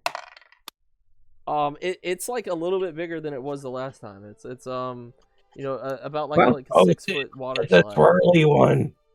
It's a twirly slide. Yeah, it bends. It's not twirly, but it bends. That's good to see. With new recruits, they're able to improve the facilities. Me first. Grizzle strips naked. I'm going to I thought he was already naked, he takes but okay. off his shirt. I wouldn't have been naked in front of Edith. All right. You say so. Grizzle slides down the dry slide head first. Yay! Yeah, you're also dry, so you're just scraping nipple on sandstone. Oh, wow. Oh, why did you have to say that? Ah! I'm a lot of fur, it's fine. Not anymore, you don't. Come out, I'm completely shaven Raw. on my chest. I hit the water. The water is so dark. Yeah, as Grizzle slides into the water, just like it's like a layer of oil. Like as soon as he hits the water, a layer of oil just permeates through the top of the water and just spreads out until it's about to hit the edge of the water, as it starts to like just magically dissipate until the water is like perfectly clear and clean again. I am not worried nor stressed out at all about that circumstance. And in fact, I am getting into the water and, monitoring the situation, pondering the orb, stuff like that. Just existing like I need to here. Grizzle puts on the amulet of dark vision and starts playing Marco Polo with everybody. What's the D&D version of Marco Polo? I think that's like a perception check with disadvantage. So it's Pepsilon and Thorin. Are you guys both playing Marco Polo with Grizzle? No, that's what you think about. Epsilon is staying silent. Marco! Grizzle just keeps calling for Marco. Marco! I think we should. You know what? I'm gonna suggest that maybe Pepsilon, back in Tiger Stride, they didn't even have this game, and he really doesn't know why he's yelling Marco all the time. Maybe we should find him a professional. A professional what? Oh, I don't know. I mean, look at him. They're not playing right. no, they're playing hard to get. I'm gonna find them. I spread my long arms out so I can start touching. I'm gonna get you, Marco. I throw a rock on the other side of him.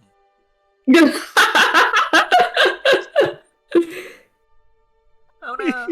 Yeah, you hear from under the water. Help! I'm drowning! I'm drowning! Chris will take off the amulet of dark vision and dive for the rock. I'll save you. I'm scared! Are there other people in the bath at this time? Yeah, there's monks everywhere, just like quietly lounging as this is happening. Grizzle my looks God. at the rock is like, "You're supposed to say polo. You did it wrong." Oh, You guys ever just Okay. been chilling in a pool, like it's like calm as fuck, and then somebody brings their 4 kids in? yes. Yeah. Happens to the best of us. Probably the worst of us too. I don't know. I haven't really checked. Somebody brings their birth control to you, and you're like, thanks for that. Grizzle puts the rock and then Fizzle over to the side and was like, "Hey, look, I'm gonna do a handstand in the water. Are you watching? Do it! Watch, do a handstand." Go! He does a handstand, and he's so tall, like the lower half of his body is out of water, also naked. So it's just his dick hanging Just out. swinging in the breeze, huh? God, the fucking picture that just got in my mind. I hate you for that. You know what? We're going back to Edith, motherfucker. I'm gonna turn it up. Come on. No! Maybe it's supposed to cut and go see what. I need to use the restroom. Killed. Yeah, it's a good time for a break. We've been playing for a while. Yeah. You guys are lounging around. As you guys are in the pool, you guys notice that Thorin is kind of like he's not only starting to clean up, like the blood and everything is getting dried off of him, but his sores are kind of like his bruises are clearing up. Thorin is starting to look normal. By the time he gets out, he's gonna be perfectly healed up and everything. Sweet. I knew that would do some good. Yeah. Let's go ahead and take a bathroom break before we resolve the other people. So, Okie dokie. 5-10 minutes. Alright.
I am back.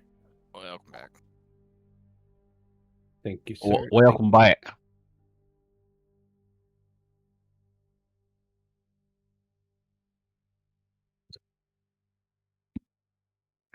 Thorin, I can't believe you didn't want to play Marco Polo. Not with a naked bear. Thorin was healing after a SmackDown. No, I understand. It was actually better, like, for comedy's sake. You guys didn't say anything, so. Also, this is the only time that I ever get baths. So, it's kind of nice.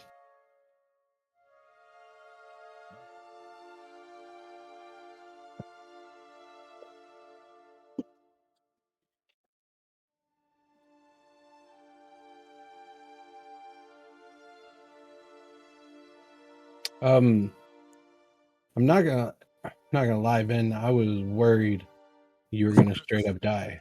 So was I. But I committed. I didn't understand because it felt like, since we're not in game, felt like he was doing Hill Giant, which is just a little over 100 HP. And yeah, I knew I wasn't winning. Hill that fight. Giant, yeah, Hill Giant is like meant for a party, like at our level. It's well, maybe a couple. We at our level with our party, we could probably fight two or whatever. After that first hit, I was like, yeah, this is gonna be a beatdown. I was trying to think of ways you could trick them, but then There was not there was nothing I thought of a lot of things. My best bet was to keep climbing up on the wall and dropping down on them. Because I couldn't tell you. Because I was like, well, what if you trick them with the dagger, right? The suspicious dagger, and convince them that maybe they're poisoned or something. And then if you can convince them that they're poisoned, and the only thing is an antidote, which could be whatever you gave them. But then I was like, I can't tell you that because I just used the dagger last session too. Never forget that. It. That thing is like clutch in situations. You should write a big thing about it, like suspicious dagger. Pop it on the monitor. Yeah, for a while I had a sticky note above my monitor that just said inspiration. For like the first 10 sessions of mine, so that way I remember at the end for us to vote. But now we kind of it's kind of like a part of the ritual. When we're playing other games and I just have a sticky note that says inspiration above it. I'm constantly having to go through my items because there are things that I have that I can't apply to my character sheet. So it's like, oh my god, I can do this, I can do that. I keep forgetting I have a luck stone, which is Nizzles. You guys have a lot of items that are rarely used. Well, it depends on circumstance, and also some of the items are little for your own amusement. So I have a ring of speech that only translates dead languages. That would have been really useful in the tower. No, you're not wrong. So my goal is for Grizzle to deck him out in rings. He has such long fingers. Can you imagine him just constantly putting on more rings? So I'm down for more rings. I have that one. I have the ring that is basically invincible, which is pretty neat. The ring that makes me hallucinate shit. That's my favorite one. Sure it is. No, it gives me I'm not gonna lie, that ring gives me the pluses that I'm okay with the curse. And I hate the fact that that's the case, because sometimes the curses do suck. I'm not gonna lie. You don't fuck around with the curses, so it's like God, this sucks that I gotta do this. but it's totally worth the ring. Oh, what was that called? The Ring of Might amplification. I Oh, my internet might go out. Wow. oh no. Spectrum's been ass the past like month, and I've had spurts of like 30 minutes to 4 hours long of no internet, and I'm hitting really bad lag spikes right now. Alright. Anything we can do? No, I have Spectrum too. It's been Ban it. shitty lately. Yeah, Ugh. It's seems like every crazy. time I want to get on my computer, fucking my internet's so fucking. It's crazy because I used to have like so many fucking issues, and every time I called Spectrum, they're like, "Yeah, it's actually on your end. You need to spend another $300." And then I spend the $300, and it's still happening. They're like, "Yeah, it's probably on your end because like our end's fine." And then I get P River, and I haven't had a single problem since. Like Spectrum is actually a fucking scam. I hate that. I never had any problems with P River either. I think it's actually ridiculous. Is everyone here? Yeah. Well, I am. No. Ezio? I'm here. Nola? Nola is away. We will wait for them to get back. You talking about Sea Spear? Alright. So, when Grizzle does get out of the water, he's the most fuzziest, adorable thing. It's almost like too cute. I just need everybody to know this. It looks awful. Roll me a d12 really quick.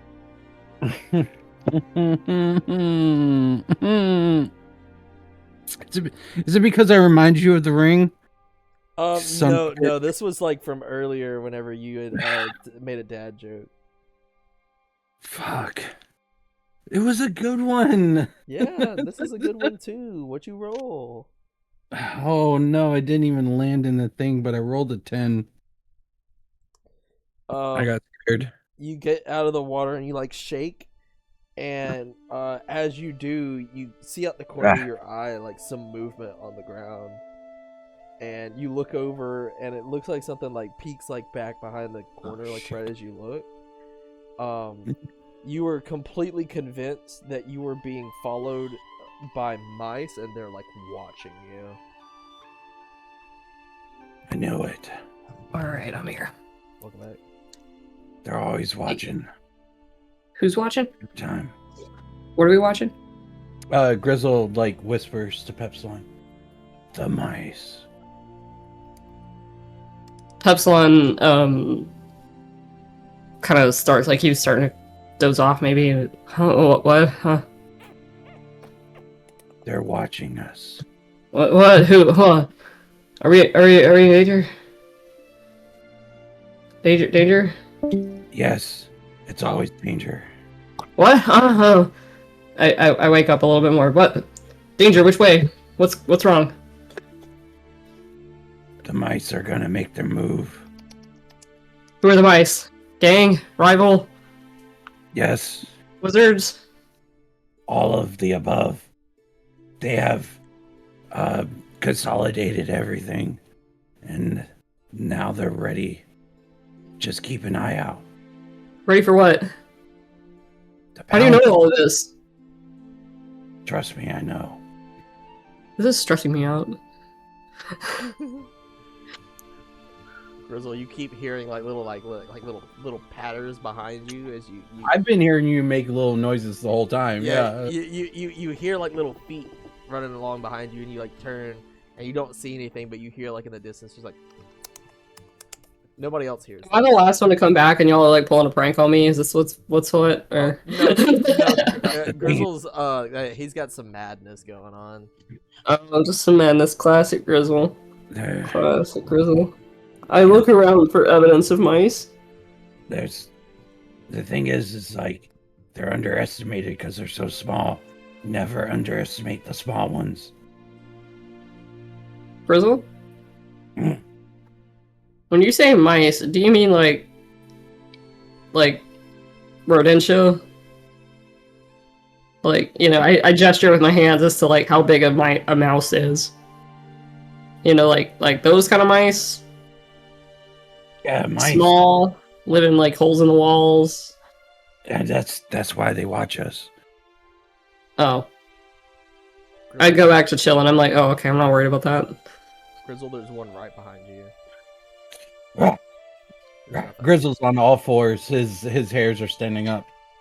He does the pointer dog. Hmm?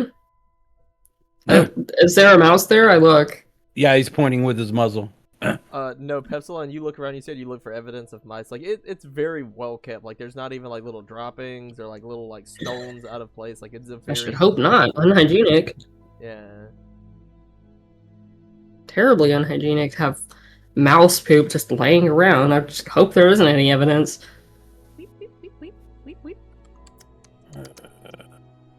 Alright, that's fine. I'll just not worry about that anymore. They've learned to pick up after themselves. Wow, really? Very smart. I mean, Learn to pick up after themselves. That's funny. That is funny. So, Paul, because we lost Davis, I don't want to quite get into your thing yet. I'd like for yeah. him to be there. yeah. Where did he go? Should I call The him? internet went out. Yeah. Oh, internet, yeah. Or does he need money for the internet? I wasn't sure. No, if he was I think it's his internet. Okay. Yeah, and no, So it's just Spectrum's internet. fucking shit. All right. Spectrum's fucking shit. They're on some shit once more. He was telling us this before it happened. He's saying that his internet might go out. Yeah, he I said, wasn't- he said the internet was going out like for like 30-minute intervals. Hate to 30 see minutes to it. 4 That's hours. awful. 30 minutes to 4 hours. God, in our Spectrum's modern ass right here. Yeah, in but our modern age. man, Ugh. that makes Yeah. zero. This This is my job nowadays. Yeah, that's a reason why like typically monopolies are illegal, because then they can do whatever the fuck they want to do. But Spectrum just buys every fucking internet company that exists. Yeah, I was Gotta gonna have say, some that makes it antitrust something. complicated. Yeah. But the thing is technically they're not a monopoly because they only monopolize certain areas. That is how they get away with it. Yeah. That's why when you ask certain people have like, I'll have Spectrum, or other people have Comcast, or Yeah. Yeah. others will have. But wherever you go, it's like the only game in town. Yeah. Well, the good thing is that P River, I guess. Yeah, so we got like, P River. Like our on here. electric company got in on the game, and they're like, Spectrum was charging me like $120 a month for like 500 gigabytes. P River is giving me They're giving you fucking fiber. fiber. Yeah, fiber for like $50 a month. Just I remember tacked on hearing top that they of were it. very reasonable. Yeah. And then Spectrum was like, "Hey, like if you keep our service, we'll give you your service. You're actually available for an upgrade. We could give you fiber, and we'll just give it for like $50 a month. Like you won't have to switch, right?"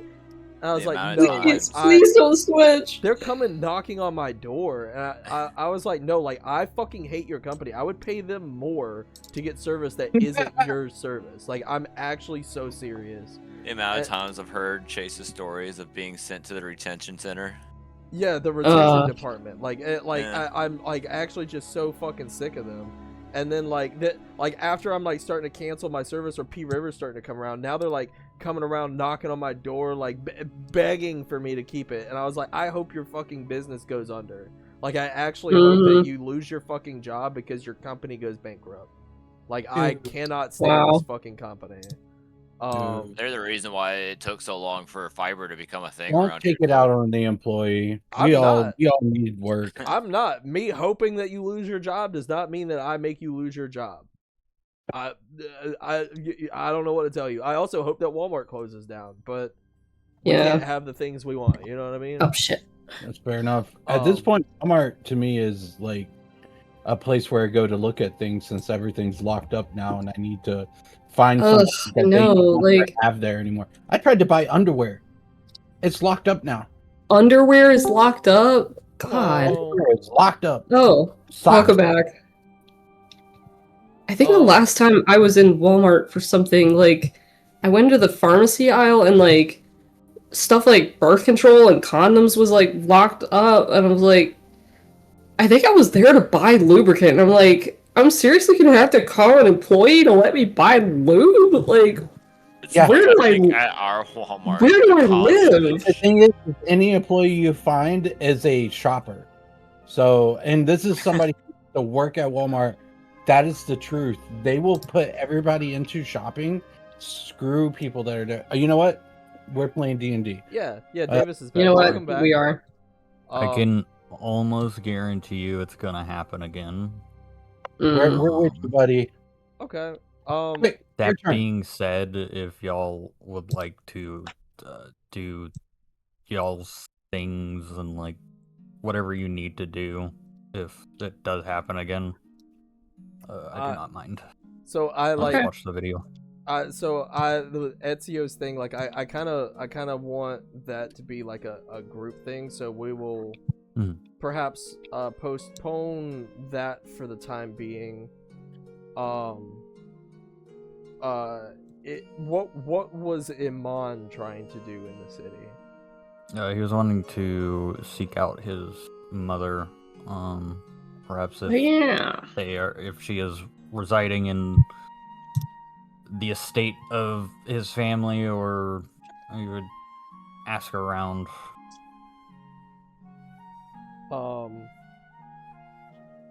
Yeah, so you roll up to the estate of your family. What's your family name? Good question. Varen. Yes, Amon Varen? Amon Varen, correct. Spell it. Veren. Okay. Yes. You pull up to the Varen estate, and you come up, and it looks as you left it last. It's like a well-off estate. It's not a noble estate by any means, but it is a very well-off estate. Very like pristine windows. The outside has like a bunch of hedges that have been like recently trimmed. A couple of fruit trees outside that are bearing fruit, and like small piles of leaves at the bottom of the trees. You come up to the front door, and you see there is one large board over the front of the door that's kind of like blocking it all, like blocking it off, and a note on it. Give me like a perception check. And just to clarify, how many of us are there? Is the entire party there? I think this is just Amon, because you guys Okay. went off to the thingy. Got it. Yeah.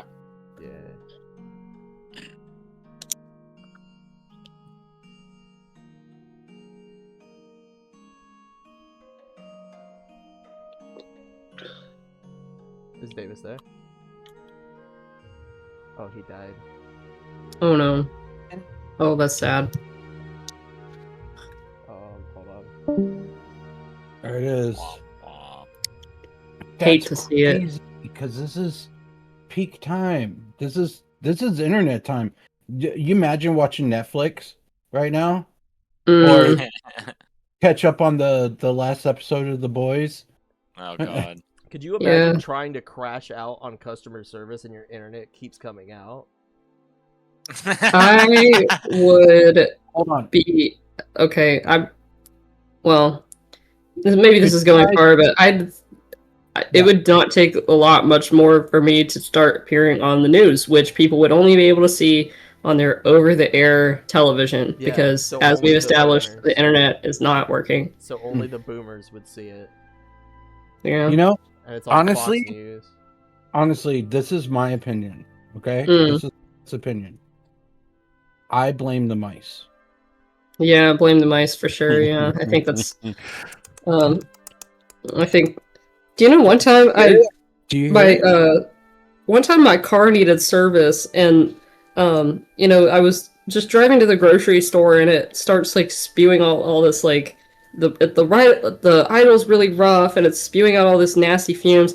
So I took it back home. Lily still had her car at the time, so I drove her car to the store, and I took it into the shop. And you know what was wrong with it?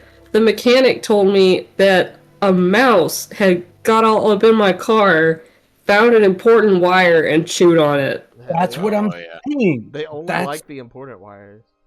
Yeah. Yeah, and I was like, bro, I did not expect that to be it. Like, at least I know that nothing important is like actively dying in my car. But yeah, a mouse can just randomly crawl into your car and eat it and have you be late to stuff. So, I will. I think we should leave. I think the mice are doing something. We should get out of here. Are you gonna end it? No. I'll cut to like the less story driven bit that I've got, which would be so you guys head out of the temple, and you start kind of making your way back to the town center. At some point, Thorin manages to slip away from you guys. I will ask this to Ben. Is this something you want to do solo, or do you want? No, this is solo. Okay, go for it, bud. Yeah, I wish the other part wasn't solo. I would have kicked that dude's ass. Yeah, but Pepsilon, I don't know if Pepsilon's into breaking knees. I don't do that. I would be having sex. I can't. It's only a matter of time. We live in a world of magic. They will fix the knees. It's only a matter of time. But in the meantime, you'll cause them a lot of pain for no reason. Yeah, for no reasons.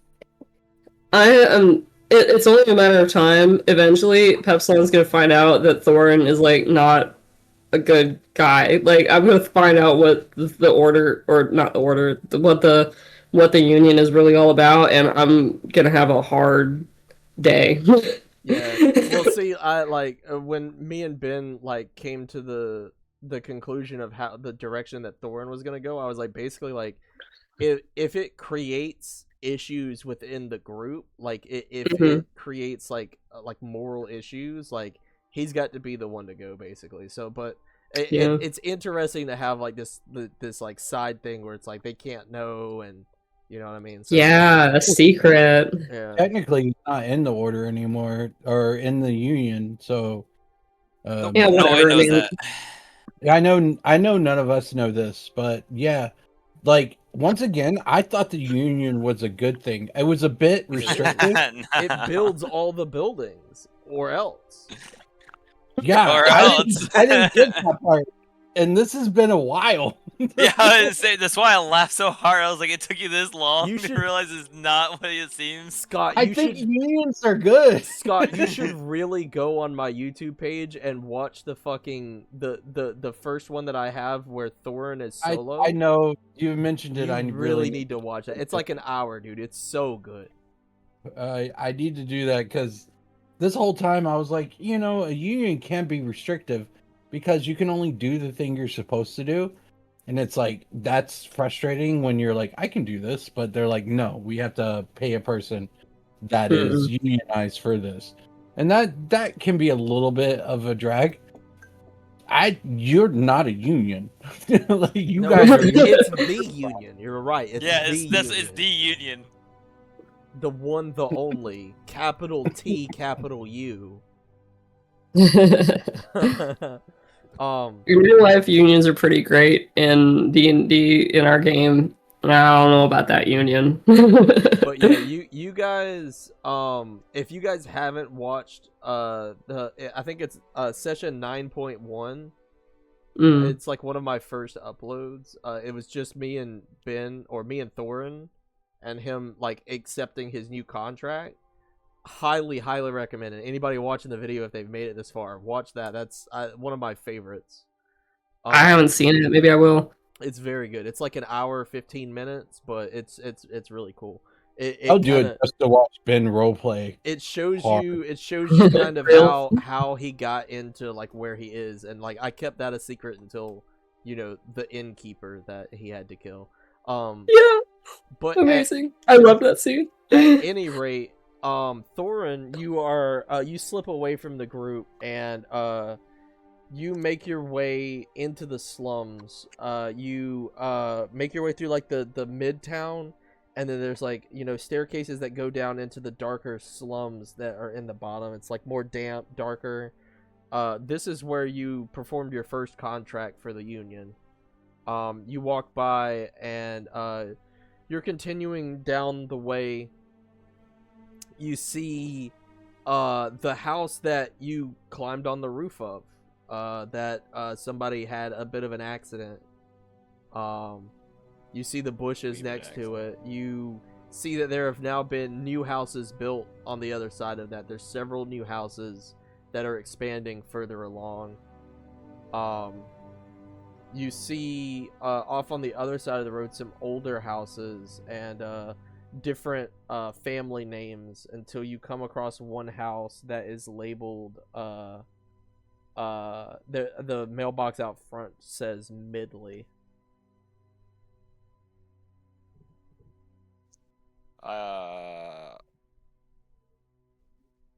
Walk up to the door. Okay. Wait, what do I see outside? Like, is it just like a house, a storefront, or? It's the same way. I don't know if you remember how the other house was, but it's like these houses are quite close together.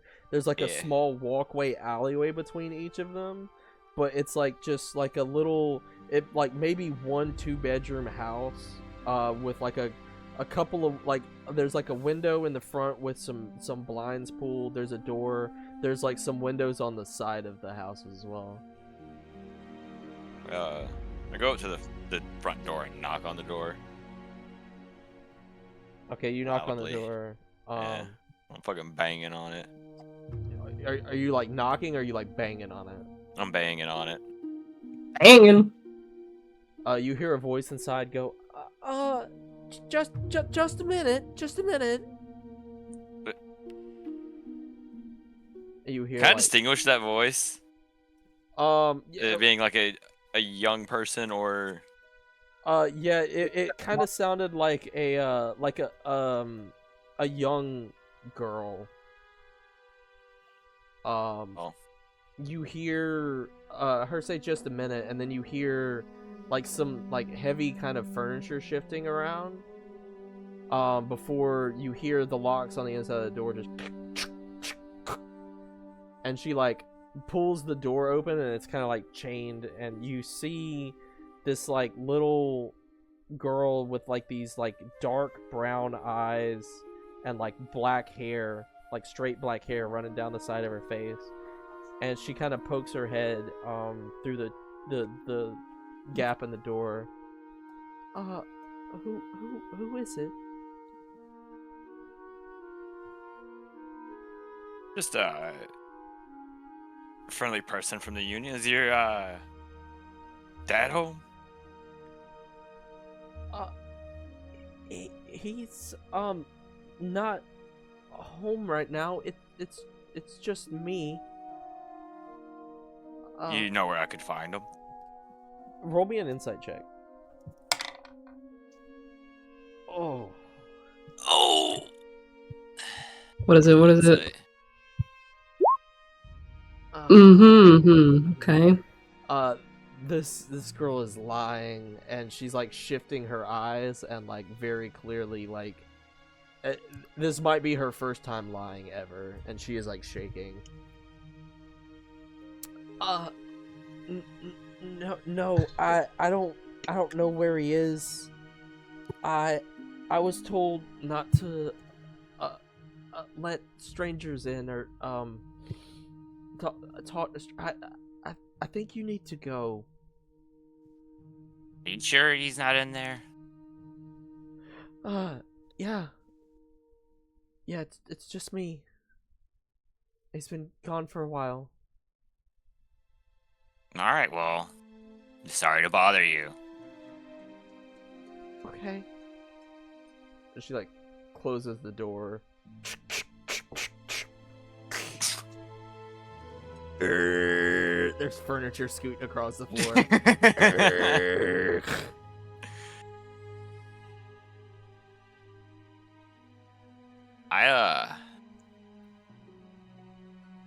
Climb that roof. Climb that roof. Get on Literally there. the plan. We'll be climbing the roof. Yeah. Are you doing it from the front of the house or the side? The side. I just walk to the side. So you go up to the side. This is like a one-story house. You just start crawling up the side. You get up to the roof. It's like a very cheaply made roof. It's like it's all wood. Some of the wood is rotted. You're kind of walking like where the beams are, and you're kind of like as you're walking to the center of the roof. Give me a perception check. Perception.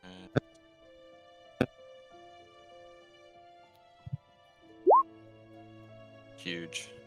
You're like walking towards the center of the roof, and you're peeking in between the cracks of the rotted wood, and you see the little girl kind of shifting some furniture towards the window up front, and next to her is like a taller human man that's kind of helping her move the furniture up to the window. Is there an easy way in from the top? From the Like a roof, chimney. there is a chimney. Another one. There is a chimney. It's a pretty small chimney. I mean, you're kind of small, but it'll be a little bit tight for you. But you could probably try to go down the chimney. I will try to go down that chimney. Find a different way. Okay. Find a different way. Give me like a acrobatics check. To try This to is how you shimmy die, down the bud. chimney. Yeah, I die in a fucking chimney. Yeah, are you going This is head? happening to Like an people in L real life. today, right? Are you going Real head life first or life. feet first? Oh my god. There's no open windows? Come on. He's like a bad Santa. Feet first. Okay, feet first. Yeah, go ahead and give me an acrobatics. So you start shimmying your way down this chimney. This was like made in a rush for very little money. So the chimney kind of like bows out, sucks in, bows out, sucks in. And when it like gets like real kind of tight there, you sort of shimmy your way a little bit, and you feel almost like wedged in there, and you take your dagger and kind of like, or you take your what weapon do you have? You have a rapier, and what else? Rapier and a blackjack. Yeah, you take your blackjack and you kind of like wedge it into some of the bricks and kind of push yourself down as you feel yourself sort of free from the chimney itself. You feel yourself start to free fall. Give me like a dexterity saving throw. Oh dear. You feel yourself sort of free fall as you like try to catch yourself on the wall, and you feel like your wrist get hit by a loose brick as it kind of like just chips off a little bit of your skin, and you fall down to the bottom of the chimney and land just like right on your ass, and just a puff of soot just fills up in the air and covers you. Well, You're invisible. I'm invisible. Yeah, you're a thief. This is your perfect time to strike. Get up. Do they even notice that? Yeah, as you like, this is like a one. It's like a large studio apartment basically. This is like a one-room shack basically. So as you hit the ground, and the soot pops out, you just hear like the little girl just as she like runs over to the corner and hides behind like a large wardrobe. I immediately go after Buck Midley. Get him! Wait, no, you don't understand. Wait, no, you can't. Well, you got some dues to pay. No, Buck. Wait, no, please, just, not in front of my daughter, please, can we? Wasn't planning on it. I grab him by the collar, and I take him upstairs. Oh, it's not like upstairs, it's like a one story. I'll take him out back. We can go out back. Sarah, just stay there. Don't look, honey. Oh, you got two choices. You pay your dues, or do you want to find out what the second option is? You get outside, and he's like, "Look, you don't understand. Don't hurt me. I'm trying to pay. My wife just died. It's just Break a finger. me taking care of Sarah. I can't do more than what I'm doing right now. What more do you want from me? I don't know. What do you want? What you owe to the union. What do you do for work? Well, I'm a builder for the union. I lay the bricks. I just start roughing him up a little bit. Pinky. Please, I can't pay more. I have nothing. I can't. I'm sorry. I stop. And I tell him to, you gotta pay your dues at some point. And as I say that, I just give him one good whack with the blackjack to the chin. He like spits out a tooth. Okay, you can tell your boss I'll sell whatever I have. I'll get him what I can. Please no more. Just be lucky it's not anything worse than it is now. But it might not be the same when I come back. Or anyone else coming back for you. I understand. I know the contract I signed. I know what I have to do. Tell Hector I'm sorry. I'll see him later today. Good. And Thorin will just walk off. Still covered in ash. As you like walk off, this dude like picks up his teeth and like tries to put it back in his head, like what's her name? The wife of Kennedy. Sorry, that was dark. Anyway, he eventually gets back up and like heads back inside. You make your way out of the slums and over towards the union offices. For brevity's sake, you can add 100 gold. Hector pays you 100 gold and tells you that you did a good job. He hopes to hear from Buck soon, and you leave with your pockets a little bit fatter than they were before. This is the first time that you're getting direct payment for a job from the union. Usually it's like you get dues paid to you. Yeah. Now, like it was hour or like salary, and now you're like hourly basically. Yeah. Contract work. Yeah. I figured like before it was just doing work. Kind of like literally like fucking gang, just doing work for the boss. Yeah. Mm-hmm. I get all the benefits and perks of being with them. Also, Jackie was panicking She didn't understand what was happening at the time. No. Just saying Jackie Kennedy. Oh, Like, yeah, he was panicking. He was panicking too. No, he wasn't thinking anymore. Yeah. He was... Yeah, famously dead at that time. He was. Yeah, or so they say.